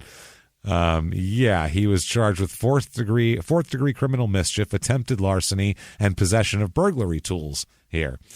A witness watched him attempt to break into a Saab parked in a Conran's parking lot in Terrytown here, and then fled when the car's alarm went off. Yeah. He watched him run away and get on a bus. So the guy just wrote down the number of the bus, called the cops, and the cops pulled him right off the bus. He's the only guy who's 6'9" on the whole bus. That's what he looks like. Description, have everyone stand up. Yeah. The guy whose head is on the ceiling, that's the guy. Arrest him. The guy whose shoulders are pressed against firmly into the dome of the bus. That's the thing. If you're going to do things like this, you can't be this noticeable to be described. You can't be this easily describable. Right. You can't. You can't be 6'9". You can't weigh 400 pounds. Right. You can't have like a bright green mohawk. These are when you stand out in a crowd, don't go criming. Remember, like on The Wire, when Naaman was out on the block there, and Bodie told him, "Cut that fucking ponytail off your head, you dumb motherfucker. They can make you from down the block." And then they arrested him because they saw his ponytail from down the block and knew who he was. That's so what he had it a is. big puffy pony. That's the problem. You got to blend in. You blend. That's the point. 6'9", you're not blending for shit. Nobody's sick. You ever been stopped? You ever had a bus pulled over to identify you, James? No, that's the thing. This might be even lower the than Night Stalker. They didn't pull the bus over. You know what I mean? This might be lower than a McDonald's parking lot. No shit. And this, by the way, was right by his house too that he God. did this, right by where he lived, which wasn't. Yeah, everybody like knew him in the neighborhood, which wasn't good. Bernard Toone, the guy who's 6'9", he's on that bus.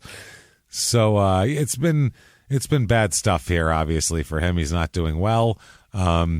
So at this point too, he serves 5 months in jail for violation of his probation again here. So he's having a tough time. Let's just say, and it's right at this time that all the newspapers in Milwaukee and everything start releasing 10 years later after the 77 Warriors national championship. Oh, no. The 77, Marquette Golden Warriors here. So they go over all the members of the team. Let's find out what they're up to, shall we? Okay. Let's see. Al McGuire lives in Brookfield, works part-time for NBC, and he has a busy speaking schedule. Makes a shitload of money, basically, the coach. Doing great. Hank Raymonds, who came in as coach after that. He retired because he's older. He's in his 60s, and he lives in Milwaukee. Rick Majerus, who is on the team, is a head basketball coach at Ball State University. Butch Lee is attending law school at Fordham University in New York City. Okay. So he went back to get his degree. Bo Ellis is an instructor with the Chicago Park District and an assistant basketball coach at Collins High School. So he's making his way into another career. Jim Boylan is an assistant basketball coach at Michigan State University. That's a good job. Still on board. Jerome Whitehead plays for the Golden State Warriors. Oh. So that's impressive. Yeah. Gary Rosenberger is a senior account executive with Mortgage Insurance Corporation in Minneapolis. Here, Euless Payne is a Wisconsin securities commissioner.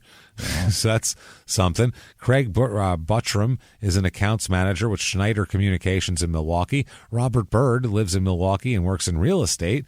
Bill Neary lives in Milwaukee. Jim Dudley lives in Racine. And Bernard Toone is unemployed and lives in Yonkers, New York. Lives with mom. Is unemployed. They couldn't just put lives in Yonkers, New York. Must they put also he's unemployed? And don't leave your car window open, by the way. Yeah. Make sure to put a no radio sign in your window. If you've got a Saab, he will take parts off of it. So April 1988, unemployed, living in Yonkers, unlike a lot of the guys on the team here. He is arrested again here. He's arrested in White Plains and charged with attempted grand larceny and criminal possession of burglar's tools. And criminal mischief as well here. He is arrested while attempting to steal a car stereo. He's caught in the act of trying to steal a car stereo by a police officer, and he is arrested again here. Yeah, not great. He's spotted crouching between two cars at the main Maritime garage. So this is what he does is he likes to do this in garages, and 2, you could just see his head popping up while he's crouched down between the two cars because he's 6'9". This is terrible. Of all things, he's stealing car stereos. This is this is low. This is low. He was trying to steal the stereo out of a brand new Porsche that was in there. He's going after the high-end cars. Yep. The alarm went off, and people came, and he just tried to hide between two cars, crouched down, and they found him there. He's so he's been arrested a whole bunch of times here for this shit now. This is what he does, apparently. Yeah. This is ridiculous. This is like, you wouldn't expect this at all. It's like, this is like not even, Keith McCants and people getting arrested for drugs or things like that. This is like literally trying to repeatedly trying to steal car stereos. Yeah. It's shocking. It's fucking shocking is what I have to say about it. It's surprising and it's shocking and it's really surprising, but not as surprising, Jimmy, as the sales. Yeah. Oh, the sales at this time are amazing here going on. Oh, they're so good here. Let's get into this. This is, what do we got here? Oh, this is great. We got, let's say you're going to stay in, okay? You're going to stay in tonight. This should be from 85. I have my sales in the wrong place, but these are sales from 85, not from 88. So anyway, you're going to stay in. Well, you can get yourself here. This is for your car. You can get a digital AM/FM cassette stereo. Yeah. Watch out, because Bernard will steal it for $299. That's why he's stealing them. That's why he's stealing it. That shit's expensive. That's why. Wow. That's why I put that in here. You can get a record player here, a Techniques record player for $69. That's a deal. Which now they're expensive. Yeah. Here's a car equalizer for $79, a Jet Sound. We have a car tape deck, also a Sony cassette deck for $109. So let's see what he's doing here. He's stealing things. What else we got? CD players, because they just came out right here. $349 for a CD player. Holy shit. A Sharp remote control VCR, $299 for a fucking VCR. Electronics, man, they crush. Oh my God, a camera, Panasonic autofocus camera. It's just the big shoulder mount deal here. $599. It's on sale. Suggested retail $1,000. My God. And then finally here, what is this? A 19-inch color TV. Yep. 19-inch, $559.95. In 80s Holy money. Fuck. Again, 80s money. And then a radar detector, in case you want to have that stolen out of your car by Bernard as well. $199 for that. Okay? So that's if you're doing that. You want to stay home, then you're gonna get your computer on here. There's some computers on sale too. IBM PC system. This is $1,799 for this. For a computer. Back then. For a shit computer. Let's see. The IBM PC XT computer here. This has a 10 megabyte hard disk. 10 megabyte hard disk. Now that's nothing, basically. 10 megabyte. $2,799. Holy shit. What a relic. So, all right, you want to get you're tired of this. You have no room for a computer in your house. You need a new place. Yeah. So we have some apartments for you. Look at this ad, Jimmy. Come over here. I'll turn the monitor. What? Tired of roommates? It's got two guys boxing as the little clip art next to it. Tired of roommates? Tired of physically having fisticuffs with your roommates? I've had roommates. I don't think I've ever fought them. Not with gloves on, probably. These guys are throwing down. This is in outside of Fort Worth, Texas, this is. All the stuff I'm going to tell you is outside of Fort Worth. Oak Hollow Apartments. Enjoy country living among hundreds of oak trees. Oh my. You have that. Family and adult sections. What? I don't know what that means. That sounds disgusting. What does that mean? I don't know. You can be nude and have your balls out in one section. We got a naked section. fight section. Yeah, naked boxing over here. You will be oiled up. Yeah. So there's that. Now, one bedrooms from $240 a month. That's a deal. Holy shit. That's really fucking cheap, man. And my depressing. Yeah. Well, let's say that sounds good, but you're looking for something a little cheaper. Yeah. Yeah, that sounds nice, but you can't afford the adult section. You're looking for something a little lower than that. You can move to the Whiskey Flats Mobile Home Park. Oh, my. That is from now on what a trailer is called. It's a whiskey flat. A whiskey flat. Whiskey Flats Mobile Home Park. Bunch of these whiskey. Don't put whiskey right in the title of this place. At least they're not beating around the bush or hiding anything. That's exactly what happens there. $150 monthly rental. Water, sewer, and garbage paid. Large lots. 40 foot by 100 foot. Landscaping after setup. 20 minutes to Fort Worth. Including club membership to Clear Fork Country Club. Oh, boy. Featuring swimming, outdoors, skating, dancing, fishing, miniature golf, and a picnic area. Yeah. Holy shit. And also you can go country club living, they're calling this here. Completely furnished model shows the natural beauty of a home right on the golf course if you want to move there. That's good. Award-winning bath with canopied pamper area. Gross. Oh, my. Romantic fireplace between bathing salon and master bedroom. Bathing salon? That's what you're calling the bathroom now? Call it the shitter. This is a Texas. It's next to the whiskey trailer park. It's connected to the Whiskey Flats mobile home ad. Literally connected to it. So you got everything set up at home. Yeah. Now you want to step out. Head on down to Cavender's Boot City. All right. Shit, man. Some new boot goofing happening here. We got snake and elephant boots for $149.95. Elephant boots? Is that real? You got to shine them with their jizz, probably. Why would you? Well, why would you want elephant boots? Isn't it? I don't know. These are genuine elephant. I didn't think you could. I don't know. The skin looks like an 80-year-old lady's elbow. Why would you want that? I don't know. Lizard boots, $129. You can have that. Ostrich boots on sale, though. $349.95. Those are expensive. They are. Genuine and they have the ostrich. world's largest selection of ostrich boots, it says here. So you got Get that. over there, Dangle. Tony Lama exotic belts are half price. Hell yeah. And short sleeve Western shirts, $7.99. Yeah. And all Panhandle Slim short sleeve shirts are only $16.99. Panhandle Slim.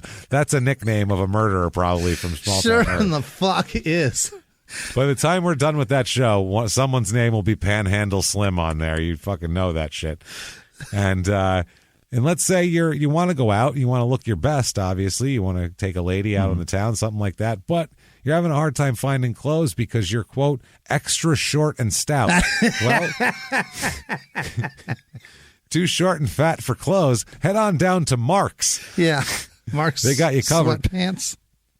Quote, the exclusive short men's store. This is like Thornton Mellon's Big and Fat over here. We specialize exclusively in short, extra short, and short stout sizes. This is extra so short. insulting. From now through July 6th, save 20 to 25% on our entire stock of walk shorts, swimsuits, sport shirts, summer sport coats, and casual slacks. Very tiny, all of them. Cheap and tiny. And I bet they should always be 25% off. They're tiny. I bet I fit in about 60% of these clothes. Yeah, I think maybe they're meant for you. Or it's 1985. You're all get dressed up. You've gone to Mark's Short and Stout. Yeah. You got your best gear on. You got your new stereo installed, your radar detector in. You're going to go to the movies and let's see what's playing. Fantastic. Shall we? What is playing in 1985? Let's see. At the Bowen 8 in Arlington, you could see Cocoon. Mm-hmm. You could see Life Force. Yeah. You could see Rambo Part 2. Not bad. If you're interested in that. You could see The Goonies. All right. That's playing. Fletch is playing. All right. There at the time. St. Elmo's Fire. Oh, yeah. If you want to see all the Brat Pack guys. Beverly Hills Cop is still playing here. Fantastic. Which is fantastic. And then finally, the scariest of all, Return to Oz is also playing there, which we've discussed. That's the one you saw. Remember, we just discussed that. Apparently, it came out. I saw it when I was 6, and it scared the living shit out of me. So there you go. Also playing is Daryl. Yes, but like Daryl. Yep. Or yeah. And is it periods? Isn't that a robot? Yeah. As Daryl. Yep. And then there's the Midnight Movie Express you can go to, and they have like old shit. They have Rocky Horror Picture Show. Hell yeah. Dawn of the Dead. Yeah. Pink Floyd, The Wall. Yep. This is where like it's filled with weed smoke in this theater. So much long hair in here. So much. Phantasm. Nightmare on Elm Street. Not bad. And then St. Elmo's Fire. I think they misunderstood what that was about, probably. They're just like, St. Elmo's, they burned down a church. They're selling it St. Elmo's, and they set it ablaze because it's a satanic ritual. So it's got fire in the title. It's going to be scary. You've seen Firestarter. Oh, shit. We messed up. Yeah. So, also playing around that time, Care Bears. All right. Pale Rider. Prizzy's Honor. One theater has Brewster's Millions, which I fucking love. That movie was great. I love Richard Pryor. All this is going on here. We got that. And then I saw Return to Oz, by the way. Here is the ad for it. Now tell me if this says, this ad says, bring your children. They're going to love it. Not, this will scare the living shit out of your 6-year-old in his own living room. Look at this, Jimmy. Oh, my. It looks great. It says Walt Disney Pictures Return to Oz. First of all, that'll tell you back then. If there's one thing you must do this summer, it's Return to Oz. And it's got a picture of little like girl Dorothy with her little bucket. Yeah. But she's kind of scary looking. Yeah, but in the article, it looks like maybe she's just like running or something. If you don't know that there's some fucking horrible shit in this, that looks cute. You can see the picture that she's standing on the yellow brick road, which is all fucked up and all, you see it? Yeah, it's all a little broken. But you don't realize that in the ad, really, unless you know. So it just looks like, oh, it's the Disney movie, and I love Wizard of Oz. And then you go there and you scare your children. So that's there as well. They have ratings for all these movies, by the way. These are audience reactions of polls here. They give Rambo the highest of everything that's playing. Yeah. Rambo 2 is the highest honor of an A grade. Really? In the A- category, Lady Hawk, remember with Matthew Broderick? No. which is like a kind of a good movie. Gotcha and Daryl are all in there. Yeah. B+, Friday the 13th, A New Beginning. So I think that was part 5, if I'm not mistaken. Yeah. The Last Dragon, View to a Kill, which was James Bond. Fletch is in there as with the B+, and The Goonies. Brewster's Millions only scores a B, along with Desperately Seeking Susan, which was the Madonna movie. That was a great movie. It was a great movie. I loved that movie. It was actually good. Which is weird, because she made a couple movies that weren't bad and then just didn't make movies anymore, which is strange, because Who's That Girl wasn't terrible back in the day either. That was kind of... Desperately Seeking Susan was like a big fucking movie. It's a good movie. It was a huge hit. And in A League of Their Own, she was in great movies. Yeah, she was in good stuff. I mean, but those were two that she carried, that she was the starring... And then she married Guy Ritchie, and what did he pull her out of movies? I don't know. She was married to Sean Penn back then. Yeah, that too. Yeah. Police Academy 2 gets a B-. I mean, same as Prizzy's Honor. Let's see what Jack Nicholson thinks of that. And also the same as Porky's Revenge. Not Porky's. Porky's Revenge. Yeah. A C+ goes to Jim Cotta, which is, turned into a huge joke of that movie is over years. And Perfect, which I believe is Jamie Lee Curtis. Oh, okay. And it's about her boobs. And John Travolta, if I'm not mistaken. So there you go. There's those. And then finally, this is the strangest ad I've seen, okay? Yeah. These are all together. There's 3 ads. I'll show you quickly just so you can see the structure of them. See that? Okay. 1 ad's this way, and then 2 ads are stacked right next to it, all touching each other's borders, okay? 1 ad is for pizza. Buy 1, get same size, free at Patron's Pizza. Okay, that's 1 ad. Directly above that is Riverside Drive-In XXX. So big XXX letters. Call 2 movies daily. Call for titles. Privacy of your car, it says. In other words, you can jerk off here. You're allowed to jerk off here because of your car, is what it says. So it's a drive-in that's jerk there. off. And then directly next to those 2 things is a picture of a sweet, sweet little girl with her hands under her chin like this, and it says, a children's model student search. Directly next to like it could jizz on her from where it is, this XXX thing. It's fucking insane. It's for Barbizon School of Modeling. Yeah, of course in Fort Worth, Texas. It's fucking hilarious. Sebastian Maniscalco has the best Barbizon story. It's so funny. So Barbizon. So, so for a complimentary copy of the Barbizon modeling book, how about get it away from the fucking jerk-off theater?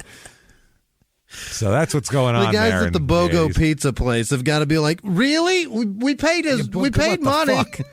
I mean, the XXX draws your eye, but this kid's a bummer.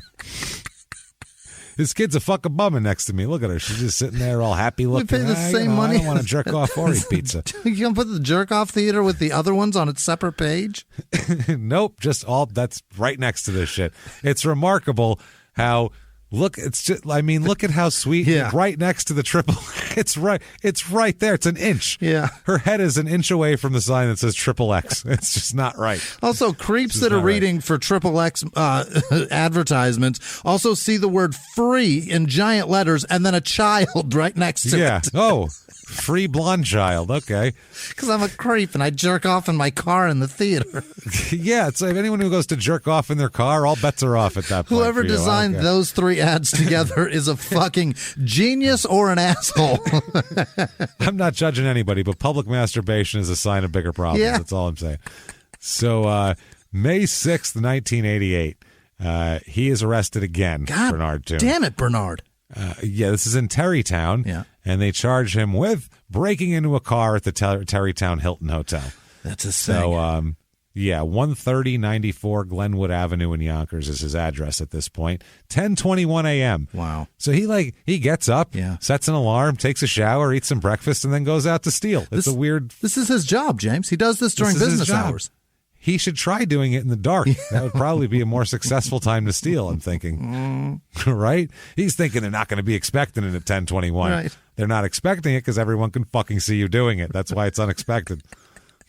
You're 6'9" in the middle of a parking lot. It's less unexpected than less believable. I can't believe that shit is happening right now. I am shocked by it. It's more shocking than the sales here. charged with fourth-degree grand larceny. He's also has a warrant as well. Of course anyway, he does. at the time. Yeah. So, yeah, there's that.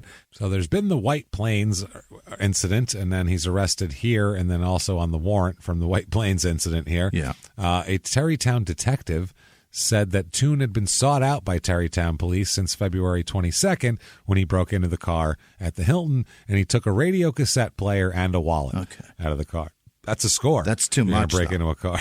That's a lot. You know, most of the time he's- these guys are doing this stuff and they've got like some sort of addiction, you know what I mean? Or something. That's the thing. He's never with drugs Nothing. on this. It's strange. He's just taking radios. Keith McCants, it would have been radios and a crack pipe Right. that he threw at the cop because he did that. So this is different. He's returned to county jail because of his warrant, and there he goes. Now, February 22nd, 1989, he is, at this point, he still has not gone back to Marquette to complete his degree at all. He only needs, I have the exact number of credit hours, but it's like 20 credit hours he needs left. He has 100-something. He needs like 20. He just hasn't gone back to get it because he's busy, obviously. He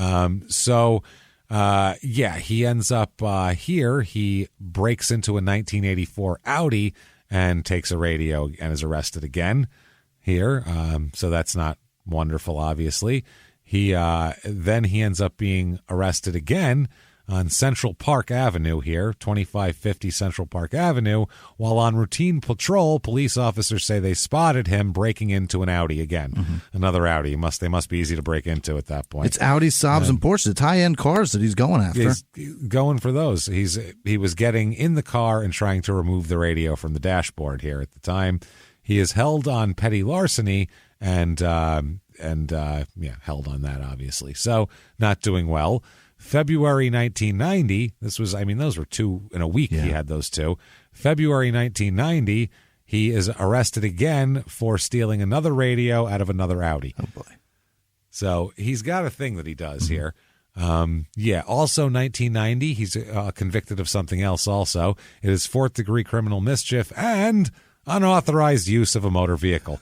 Again. So that's a plea down from stealing a car, is what that is. He stole a car, and they let him plead it. Like, Jesus, him again?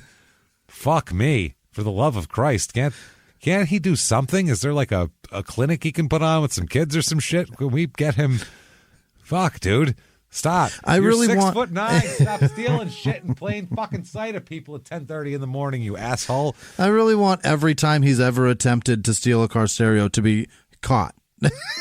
He's caught this many times. Every time he's like, God damn it. He had to have gotten away a lot, right? Or is it just he's either the worst car stereo thief that's ever walked the earth, or he's stolen hundreds of stereos and gets caught every once in a while because he's stealing them so often. Right. Or he just saves it up. He's like, I'm going to do it. I'm going to get away with it this time. And then he's, fuck again. They keep catching me. So upset. So, at this point, he gets out of jail and he's just trying not to steal shit, I think. It's got to be difficult for him to walk around in his hometown, and most people just don't know who the fuck he is anymore. Yeah. Just who's that tall guy. Yeah. And then the people who do know who he is, that's even worse. Yeah. Because they know how far it's fallen. They know how far it's come. So he just doesn't know what to do with himself. He really doesn't. And he's just walking, wandering, and he sees a car stereo. He's got to keep himself from stealing that. And he does for one reason only. That's because he smells something delicious in the air. Delicious. Yeah. And he opens the door to a place, and it's the shawarma man standing there before him. And he says, how is it you've come to arrive here? Why are you here? You go to the cut the net thing, and you have on head. I'm 5'3". I shop at place for short, stout people. You... very tall, very tall. Yeah. They give you money for tallness. So I don't know why you do these things. Why you do? Why you come in? No for you. I don't make for you. No. I do not know. I'm not. No. Sign say you see sign say close because I lock up car very tight. No, I have keys here. I do not leave in ignition. No, you go. Okay, I make for you. I make one thing for you, but you have to pay though. Not with cars. I will not accept car stereo as payment. No, you go. Sign say closed. You go now. Sign say no radio. No, the sign say no radio. Go. And clothes. Yes, both. Get out. No lamb for you. Go, poof. And in a cloud of shawarma and anger, he's gone. Yeah. And Bernard is very confused. And hungry. And still hungry. Yeah. But he did hear there was a stereo in the car, so he might end up coming out on top in this scenario. Around 1 p.m. Round 1, Bernard. So late 1990 comes sentencing for all this shit that he's got to do, come forth, that he's been pleading to. Yeah. And the judge here says, you, sir, may fuck off, sentences him to 14 months at the correctional facility at Valhalla in Westchester. Oh, my. So get some actual time. I mean, he got 5 months before, but he got out very quickly. Here he gets 14 months. He does less than half of it, though. Okay. He's released in late March 1991 for good behavior. Yeah. He's been very good in jail. He's not an asshole. That's the thing. Like, he's not a guy who's like, yeah, fuck you, and then he throws a crack pipe at you. Yeah. He's embarrassed by what's happened to him. He just can't stop doing it. Right. So it's bad. The paper talks to him, and he says, quote, I'm looking for employment right now, taking it easy. Yes. That's like Dookie saying, I'm outdoors now on The Wire when he's homeless. That's the same thing. It's very sad. I'm looking for employment in car windows. Yeah. Do you see? I'm looking for a job. Possibly someone in there will pop up and go, I got a job for you. And you'll be like, awesome. Is there possibly a job as a car thief or a car stereo thief available? Do they do stereos like on payment plans? Is there a stereo repo man? Because I think I'd be excellent at that. I can get it right back for you. He said that his mother is very sick in North Carolina now, and that worries him a lot. And he says, quote, if I do a story, talking about the newspaper saying he's just looking for work. He doesn't want to talk. He says, if I do a story, I want it to be about something real positive, not dwelling on the past, but what I've experienced from it. Okay. Marquette University, they checked with them at this point. He has 105 credit hours, which is 23 short of a degree. Okay. It would take him less than 2 semesters to finish, but he never went back and finished. Wow. So that's not great. 1991, he is arrested in Paramus, New Jersey, and convicted of criminal possession of stolen property again. So, I mean, this is like right after 2 months after he got out of jail. Yeah. This happens. April 21st, 1993, again here, this time he is charged with another felony. It's a Saturday afternoon, broad daylight. He's accused of stealing a radio from a car parked at Bloomingdale's in White Plains. Oh, no. So, White Plains police captain Ray Nagel said Toone and an accomplice were seen driving around the store's parking lot. The police said they stopped beside an Audi and tried to steal the radio before they went to a Jeep Cherokee and stole its radio instead. So they couldn't get into the Audi there. They said the pair smashed a vent window to enter the Jeep. A lock on the Audi was picked and the dashboard was damaged. Wow. So they're doing that. This is Toone and a guy named Eric Gillespie, who are roommates, apparently. Said they're both of 130 Glenwood Ave in Yonkers, so apparently they're roommates. Yeah. Tired of your roommate? Yeah. Steal stereos with them here. They're charged with third-degree criminal mischief, a felony, petty larceny, fourth-degree criminal mischief, and attempted petty larceny. So, they spotted them about 2 p.m. and watched them as they did this. This is a 30-something-year-old man. 36-year-old man. That's embarrassing. And his 37-year-old roommate. Gross. Are being watched by fucking security guards casing Bloomingdale's parking lot and then catching them breaking into Jeep Cherokees. Yep, they said security kept them under surveillance while city police arrived and blocked off the exit. Jesus Christ, that is fucking sad, man.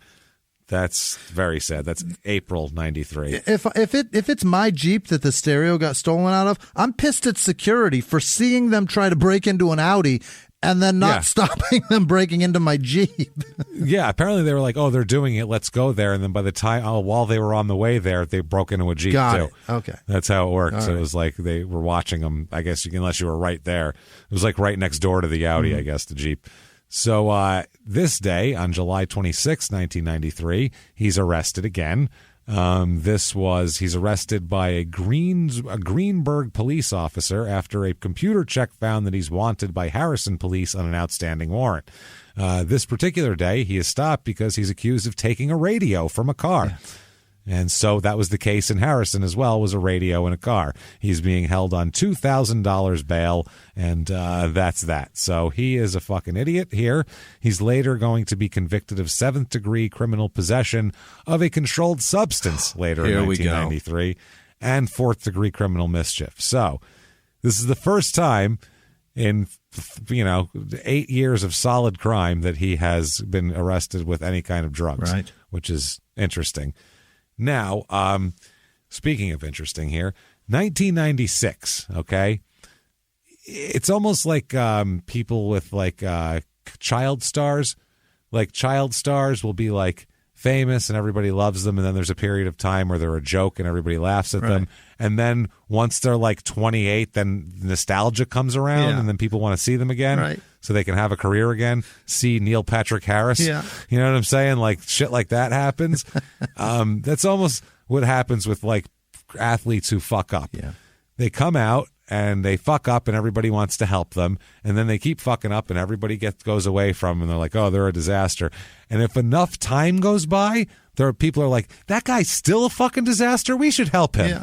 You know what I mean? It's been like 10 years. We should probably help him. I mean, we could have helped him 5 years ago, but he was I wanted to stay away from him at that point. He was pretty gross. But now it's been too long. Now we really need to help him. So finally, 96, a friend of him named Jeff Bostic gets him a job, and this seems like the perfect thing for him. Coaching midnight basketball. Perfect. Great. These are kids that are on the street that he can fucking tell them shit and relate shit to them and talk to them. And he played with Dr. J, for Christ's sake. He's got a national championship. This is perfect. Yeah. The perfect thing for him. There's a championship game one week here, and they showcased this is their all-star game after that. And they had an all-star game where the men's all-stars over 17, they were playing the coaches. It was them versus the coaches. And they said that the West All-Star men will play the Midnight League coaches here. The coaches team will feature Bernard Toone. Mm-hmm. So he's playing this is a basketball game. We haven't heard a basketball thing from him in 14 years. So. Does he still remember? This is good. Yeah, it'll be him, the program manager, Jim Bostic. Will Smith will be playing there. I don't think that Will Smith, although maybe. It might. It might be. You never know. Butch Harris, Louis Madison, all these different people are going to be there. It's a big deal though, this thing apparently. But then he gets booted from the midnight basketball program. Really? Yeah, he fucks up pretty good apparently. This Bostic guy that runs the program and is an old friend of Bernard's is very disappointed with him. Tell me why. A couple months later. Well, he says that Toone had the talent and family and community support even when he got into trouble, but he says this went all the way up till this last year when I got him a job as a coach with the program. But he said even at midnight basketball, he heard, quote, rumblings of problems with Toone. What's he doing? Then he says this, okay, this is disturbing because there's kids around and we don't know what he's talking about. Quote, this was a perfect opportunity for him, but I heard things which were disturbing to me, and he wouldn't elaborate on it. Oh, no. When you kick a guy out from coaching around kids and then you say, I heard things that were disturbing, and you won't say anything else, we all think the same thing. Right. You know what I mean? So I don't know if that's true, but we all know what we're fucking thinking right now, and it's not okay.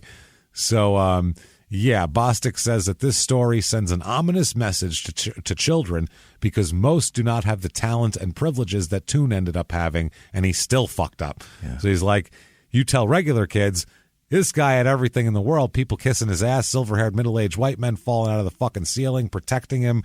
He had the talent. He played on the same team as Dr. J. Right. And he's a fuck-up. He'll steal your goddamn mom's radio out of her car when she drops you off here. What chance do you have? Right. That's how much harder you have to work. Imagine how hard you have to work, which is a good lesson. And you're not even going to make it in the NBA. And you have no talent. You're talentless. Yeah. So 1996, later on that year, he is arrested again for 4th-degree criminal mischief and 5th-degree possession of stolen property. Again, so not wonderful. 1997 comes around. He's going to have a couple arrests that year. Really? A couple of good ones. He is arrested for 4th-degree criminal mischief and resisting arrest. And that's what he's convicted of as well in there.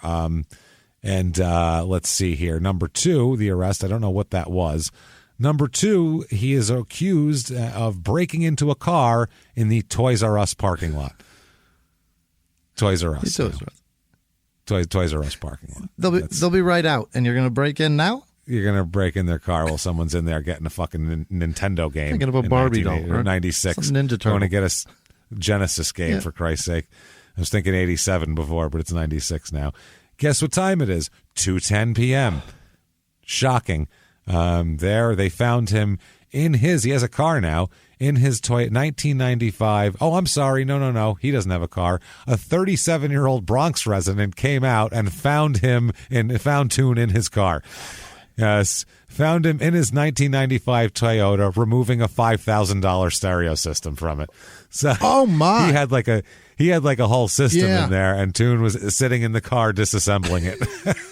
Fucking, hey, excuse me. Yeah, that takes so much work.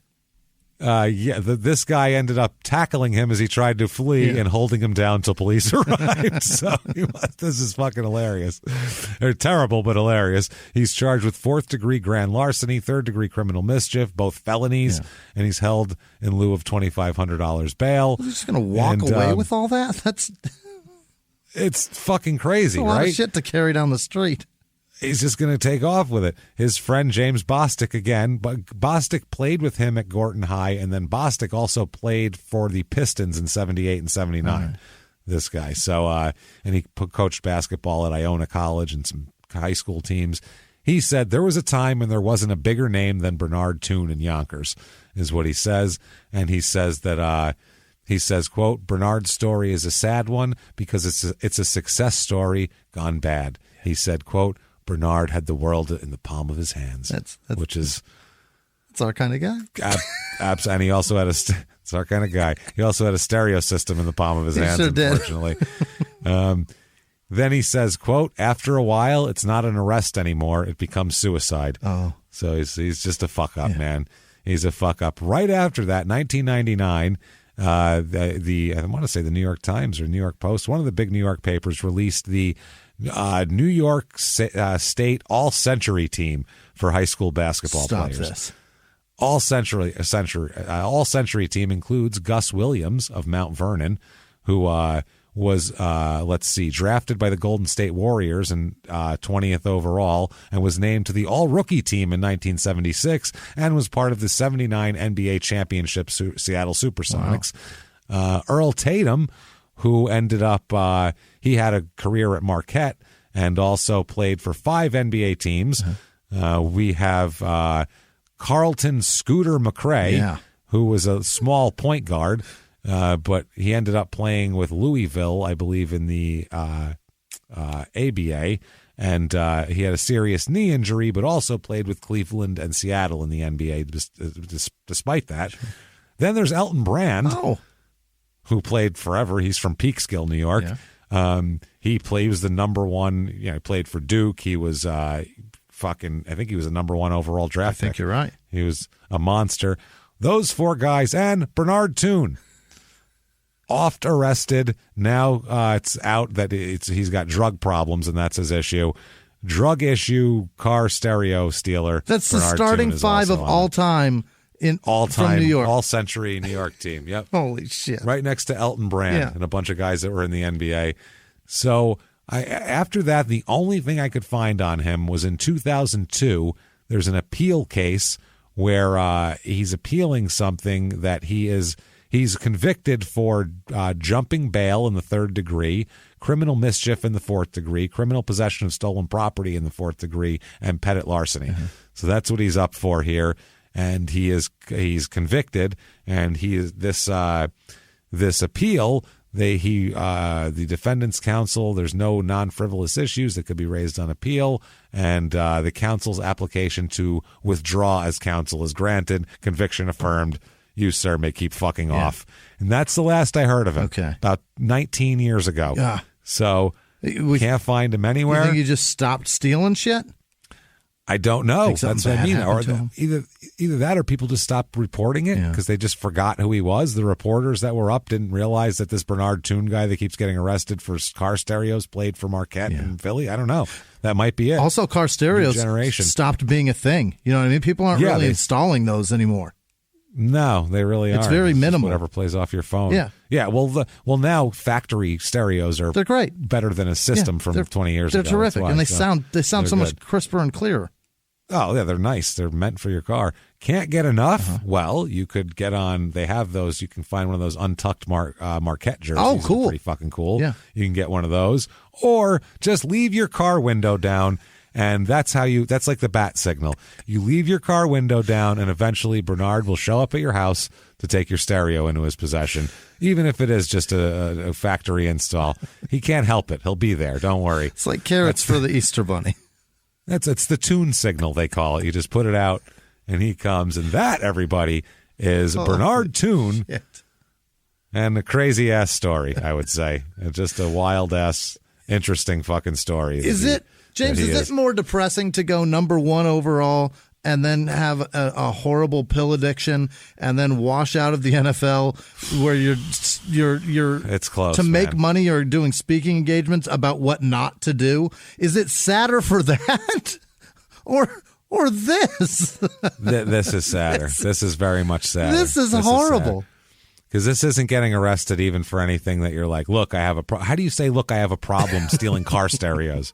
You just keep getting arrested for coke. You can be like, look, it's a disease and I have a problem and I'm going to rehab and I'm trying and I'm blah, blah, blah. It's affecting my life worse than anybody else. You don't wake up and everybody go, I need an Alpine.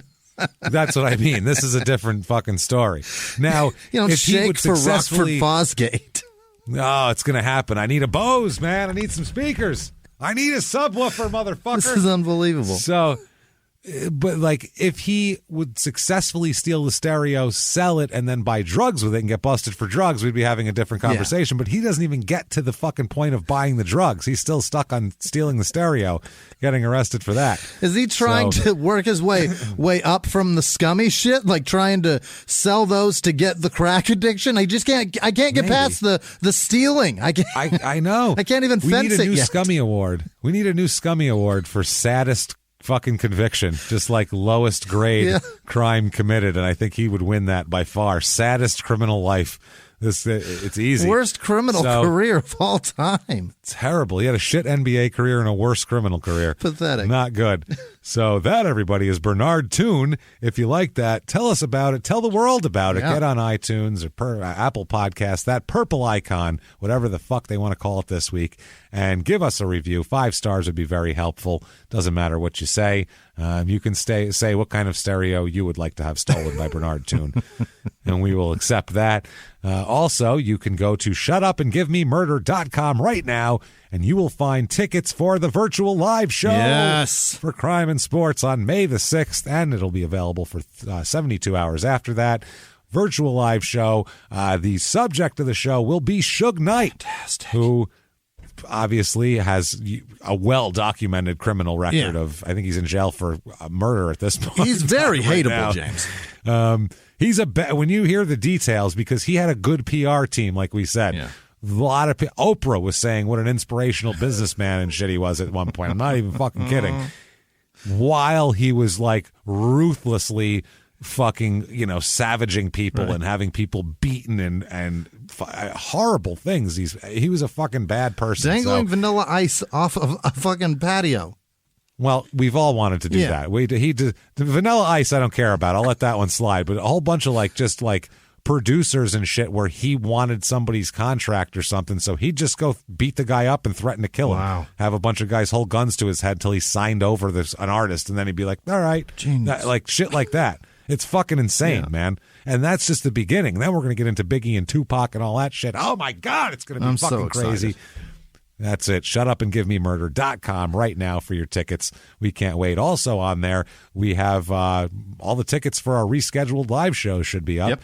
And fingers crossed, we're hoping these are going to happen. Yeah. First couple are at the end of this year, but I think those are all sold out anyway. There might be some for the New York show. Right. Outside of that, I think Boston might be sold out or close to it, and whatever. New York's Portland, being moved, Seattle, too, because the venue had damage. Yeah.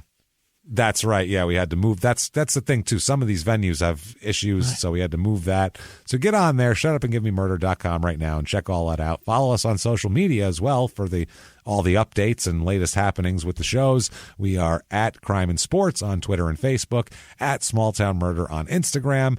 Check all that shit out. And Patreon.com you want to check out as well. Patreon.com/Crime and Sports.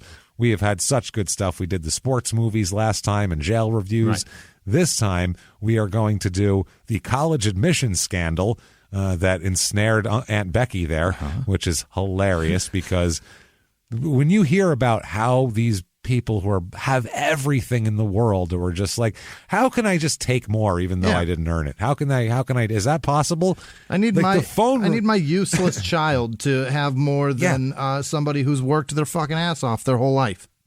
Dude, the transcripts of these phone calls with these people are just insane, man. It's fucking wild. And what they were doing was, pretending to be athletes. So there's a sports connection to it. That's going to be wild. And then the other bonus episode is going to be on cult deprogramming. Terrific. So we are going to talk about how people deprogram from cults or how they attempt to deprogram people from cults and whether that's a good or a bad thing. Is that fucking with some? Because I've heard people say that too, like it's a bad thing. So we'll look into it and we'll see. Wiping your hard drive is not a positive thing. That's bad. Everything goes. I mean, you can check for yourself, but it's all going to be there this week at what are we? Patreon.com. But it's patreon.com/Crime and Sports. And you're going to be a producer, which means that we love you, number one, and you're going to get a shout out because we appreciate you. And Jimmie will try his hardest to get your name right and fuck it up because we do love you. So that's how that's going to work. And if you just want to donate and also be a producer, hear your name, and just have great karma, you can do that over at PayPal as well using our email address, crimeinsports@gmail.com. That said, Jimmie, I need to feel warm and cuddly inside. So hit me with the list of my most favorite fucking people on earth right now. This week's executive producers are Sammy Weir. He turned 75, James. He was part of the 82nd Airborne Division, and his son Josh reminded us of that. Thank you so much, Sammy. And he listens to us. He listens to us. And I think Thank you. I think Sammy got Josh to listen to us. I think that's how that worked. It's pretty amazing. Awesome. Sammy, thank you so much, and happy birthday, man. Absolutely. And he lives in Scottsdale, too. I'm going to try to find that guy and take him out for a drink as soon as a 75-year-old isn't threatened by disease. As soon as that drink wouldn't fucking murder him. Let's not kill the guy. His fucking airplane jumps didn't kill him. Let's not kill him with a drink. Other executive producers are Joanne Ahern, Jordan Bennett, of course, Julia Hippert. Thank you so much, Julia. That was unbelievably kind. Thank you. Yes. Chrissy-Ann Castaldi, again, you're amazing. Rachel Flaherty donated for Dave Fordyce. He passed away April 2nd, but we met him at a live show, and I miss him already. Oh, I remember you. Yeah, we talked about that. It's unbelievable. Sorry about it's that. Awful. We also Brennan Keene, Zanward, Humble Bumble. That can't be real. Robert, right? That's not real. Robert Durham, Alex Petrovito, Morgan Willenbring. Hey. Sorry. Trifosia Eads, Allison Fumsorn, Jennifer Sutton, Gabriella Angelica Lopez, Jacob Ford, Jess Pod, and just Ashes. No last name at all. No, not even. We didn't even make that up because Ashes is not even a name. That's a word, right? I think it is. Or you can call your Ashes. There's two Ashleys. Thank you so much, all of you. We really appreciate you. Other producers this week are Angela Pace, Thomas Smith, James Martyr, Corporal Carl Kirshner, Samantha. Nope, that's Susanna Platt, Sonny Johansson, Gary Friedman, Rabbi Shmulevich, Flounder Dorfman, because his brother Fred is a legacy. I don't know if you know that. No. I think that's an Animal House reference. Peyton Meadows, Mike Kuling, Cherry Tunt, Steve Schnell, of course, Sarah What was that? Say again? What was that one? Steve Schnell. No, before Sherry that. Tunt. Sherry with an S. No. Oh, no. I'm sorry, Sherry. C-H-E-R. I'm sorry, Sherry. Sherry, I'm so sorry. I'm so sorry. Sherry Tunt? Is that somebody fucking with me? I mean, I hope so. Probably. I mean, I hope not. Maybe Sherry. I'm sorry, Sherry. Let's just say I'm sorry. Sarah Wetmore, Mark Hamill, Matt Villanueva, and his friend Mustard. Also, we have Joanna Staten. Oh, that's an overboard Mustard? reference. Yeah, it is. It is. I see her now. I see her name when she donates, and I know exactly who it is. And then I go to look for. Yeah. She has found every character in the show. Now she's going to have to name off all the boys. That's true. Maria Rasper, Jennifer Stevens, Greta Joe, Hannah Walker, Jennifer Rydell, Sandra Workman, Jenna Coons, and she just beat cancer in a fair fight, so we's legal.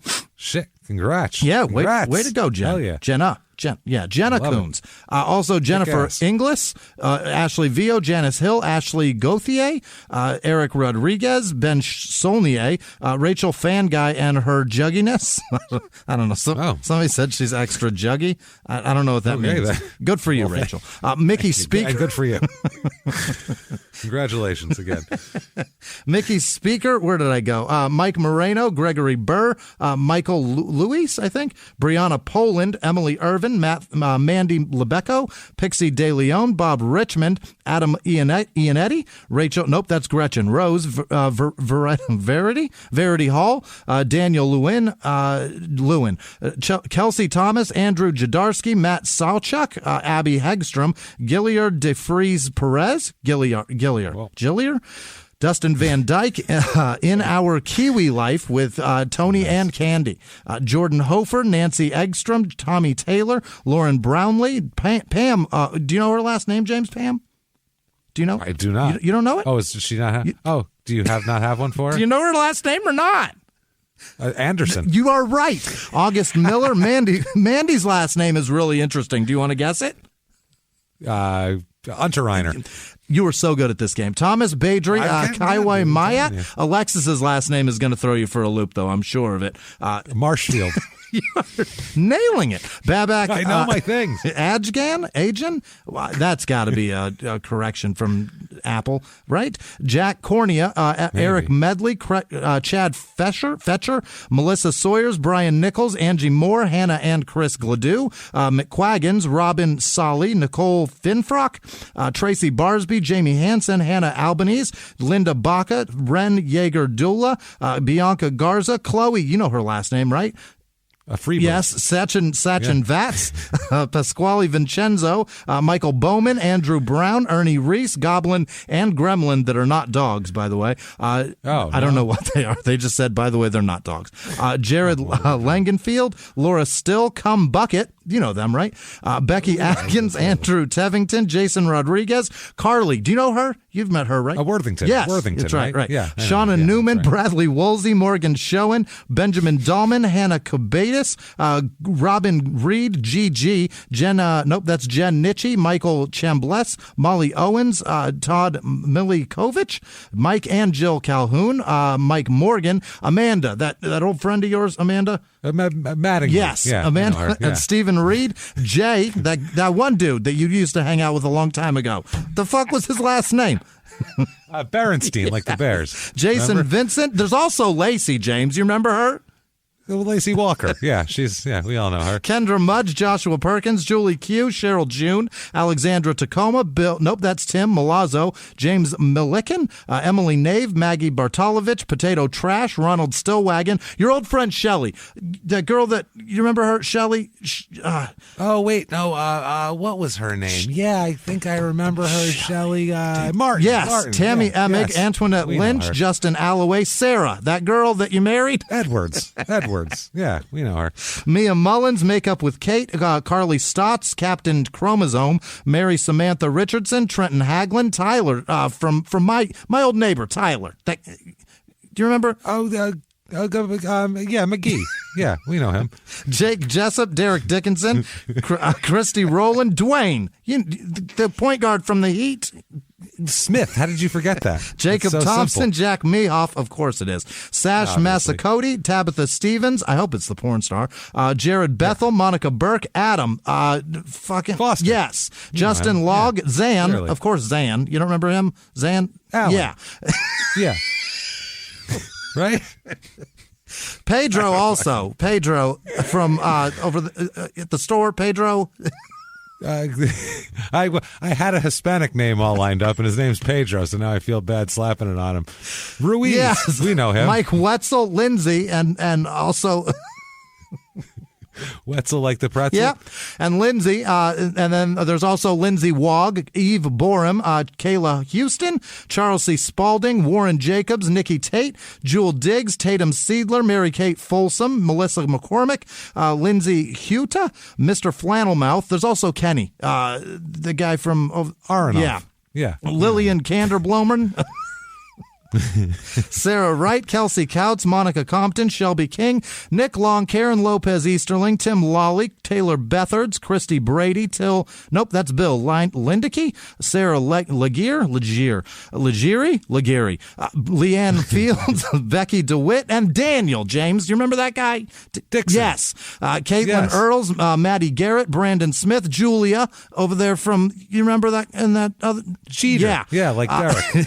Jen DeLong, Tom White, Cecilia also. You remember her? That she was the girl with the hair. Underton. Yes. Cassie Triggs, Brittany Towns, Sulfredo Powell, Christine Buke, Ashley Milan, Kenneth Mathis, Billy Williams, Roxy Rodriguez, Steph Morgan, Adil Kovacevic, Chris Rojas, Madison Calabrese, Raquel Dagdalian, Ashley Deaver, Alexander Matos Castro, Pamela Brown, Megan Doriat, Marcos Magana, Diane also, James, you remember her. Parkinson. Jakor Goodwin, Tiana Tank, Ashley Bauer, Joan Napick, Amy Wopel, Julian Forkin Begbie, what?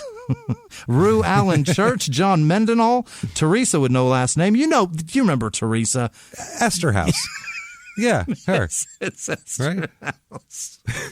I don't know. Do you remember that movie? It's Caddyshack. Yo, I was thinking of the bad, you are the bad Mrs. writer, Esther House. Oh, God. Okay.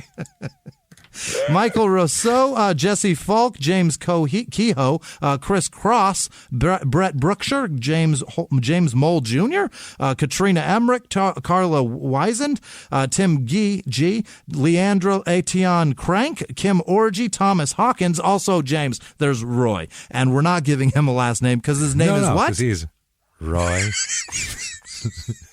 Simone York. There's also Faith, is in Keeptha.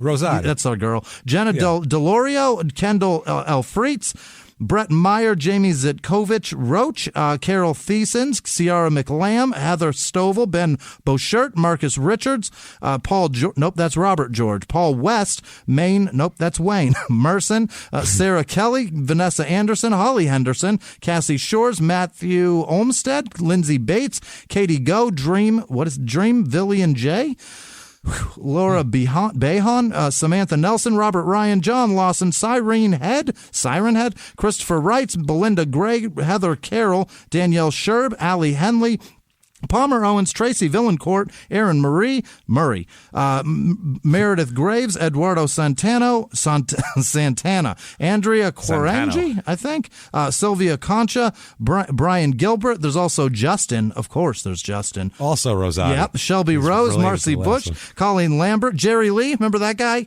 or girl? Jerry Lee. That is his last name. It's Lee. All right. It might be a gal. It's Jerri. Oh. That may be a gal. Oh, shit. Jameson. That guy. Jameson. You remember him? Great dude. Oh. You got to remember Jameson. Oh, he kicked Jackson. Kicked you in the thing? Yeah. Jackson. Right. Yeah, Jameson Jackson. Quinn Riley, Monica Kaluzny, Kennedy, Barozzi, Kayla Thing. Kayla Ann. Heather Adley. Brandy Mendoza, Carrie Wilhelm, and Chase Scott, and all of our patrons. You guys really make things worth it, and I have just had more fun than ever. That was great. Thank you, everybody, so much. You're amazing. For that. You guys really are awesome. We cannot thank you enough for everything that everybody does for us. Honestly, it keeps us going. It keeps the shows going, and it just keeps us, like food on our tables and stuff like that. So thank you for making us eat and not have to go creep around to cars and looking for their stereos. It really helps a lot. It really does. And Jimmie, what if people wanted to tell you where their car was parked and what kind of stereo they have? How could they get a hold of you? Well, I already know where it's at. I'm in it right now under the back seat, taking out your subs and amps. And thank you guys all so much, truly, for everything you've done for us. We can't thank you enough. You're why it works. Where can they find you? You can Google. You know how to Google people. You're in the trunk taking the me. ground wires out.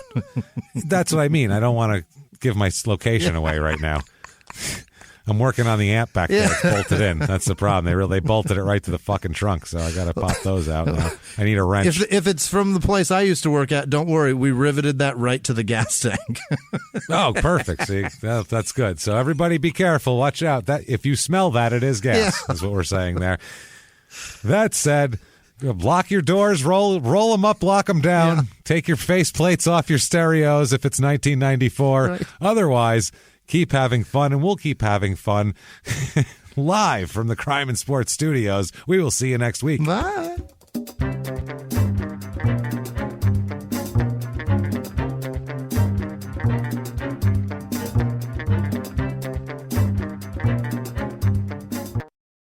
If you like Crime and Sports, you can listen early and ad-free now by joining Wondery Plus in the Wondery app or on Apple Podcasts. Prime members can listen early and ad-free on Amazon Music. Before you go, tell us about yourself by filling out a short survey at Wondery.com/survey. Have you ever gotten a message out of the blue? Maybe you ignore them. Or maybe you end up in conversation. Maybe they tell you about an amazing offer. I can really show you how to make some money. And maybe that gets you into a lot of trouble. But this isn't a story about people like you, the people receiving these messages. This is a story about the people behind the messages, on the other end of the line. Thousands of them, working in a microcity built for scammers. From Wondery, the makers of Dr. Death and Kill List, comes Scam Factory, a new series about survival at the expense of others. Follow Scam Factory on the Wondery app or wherever you get your podcasts. You can listen to Scam Factory early and ad-free right now by joining Wondery Plus in the Wondery app or on Apple Podcasts.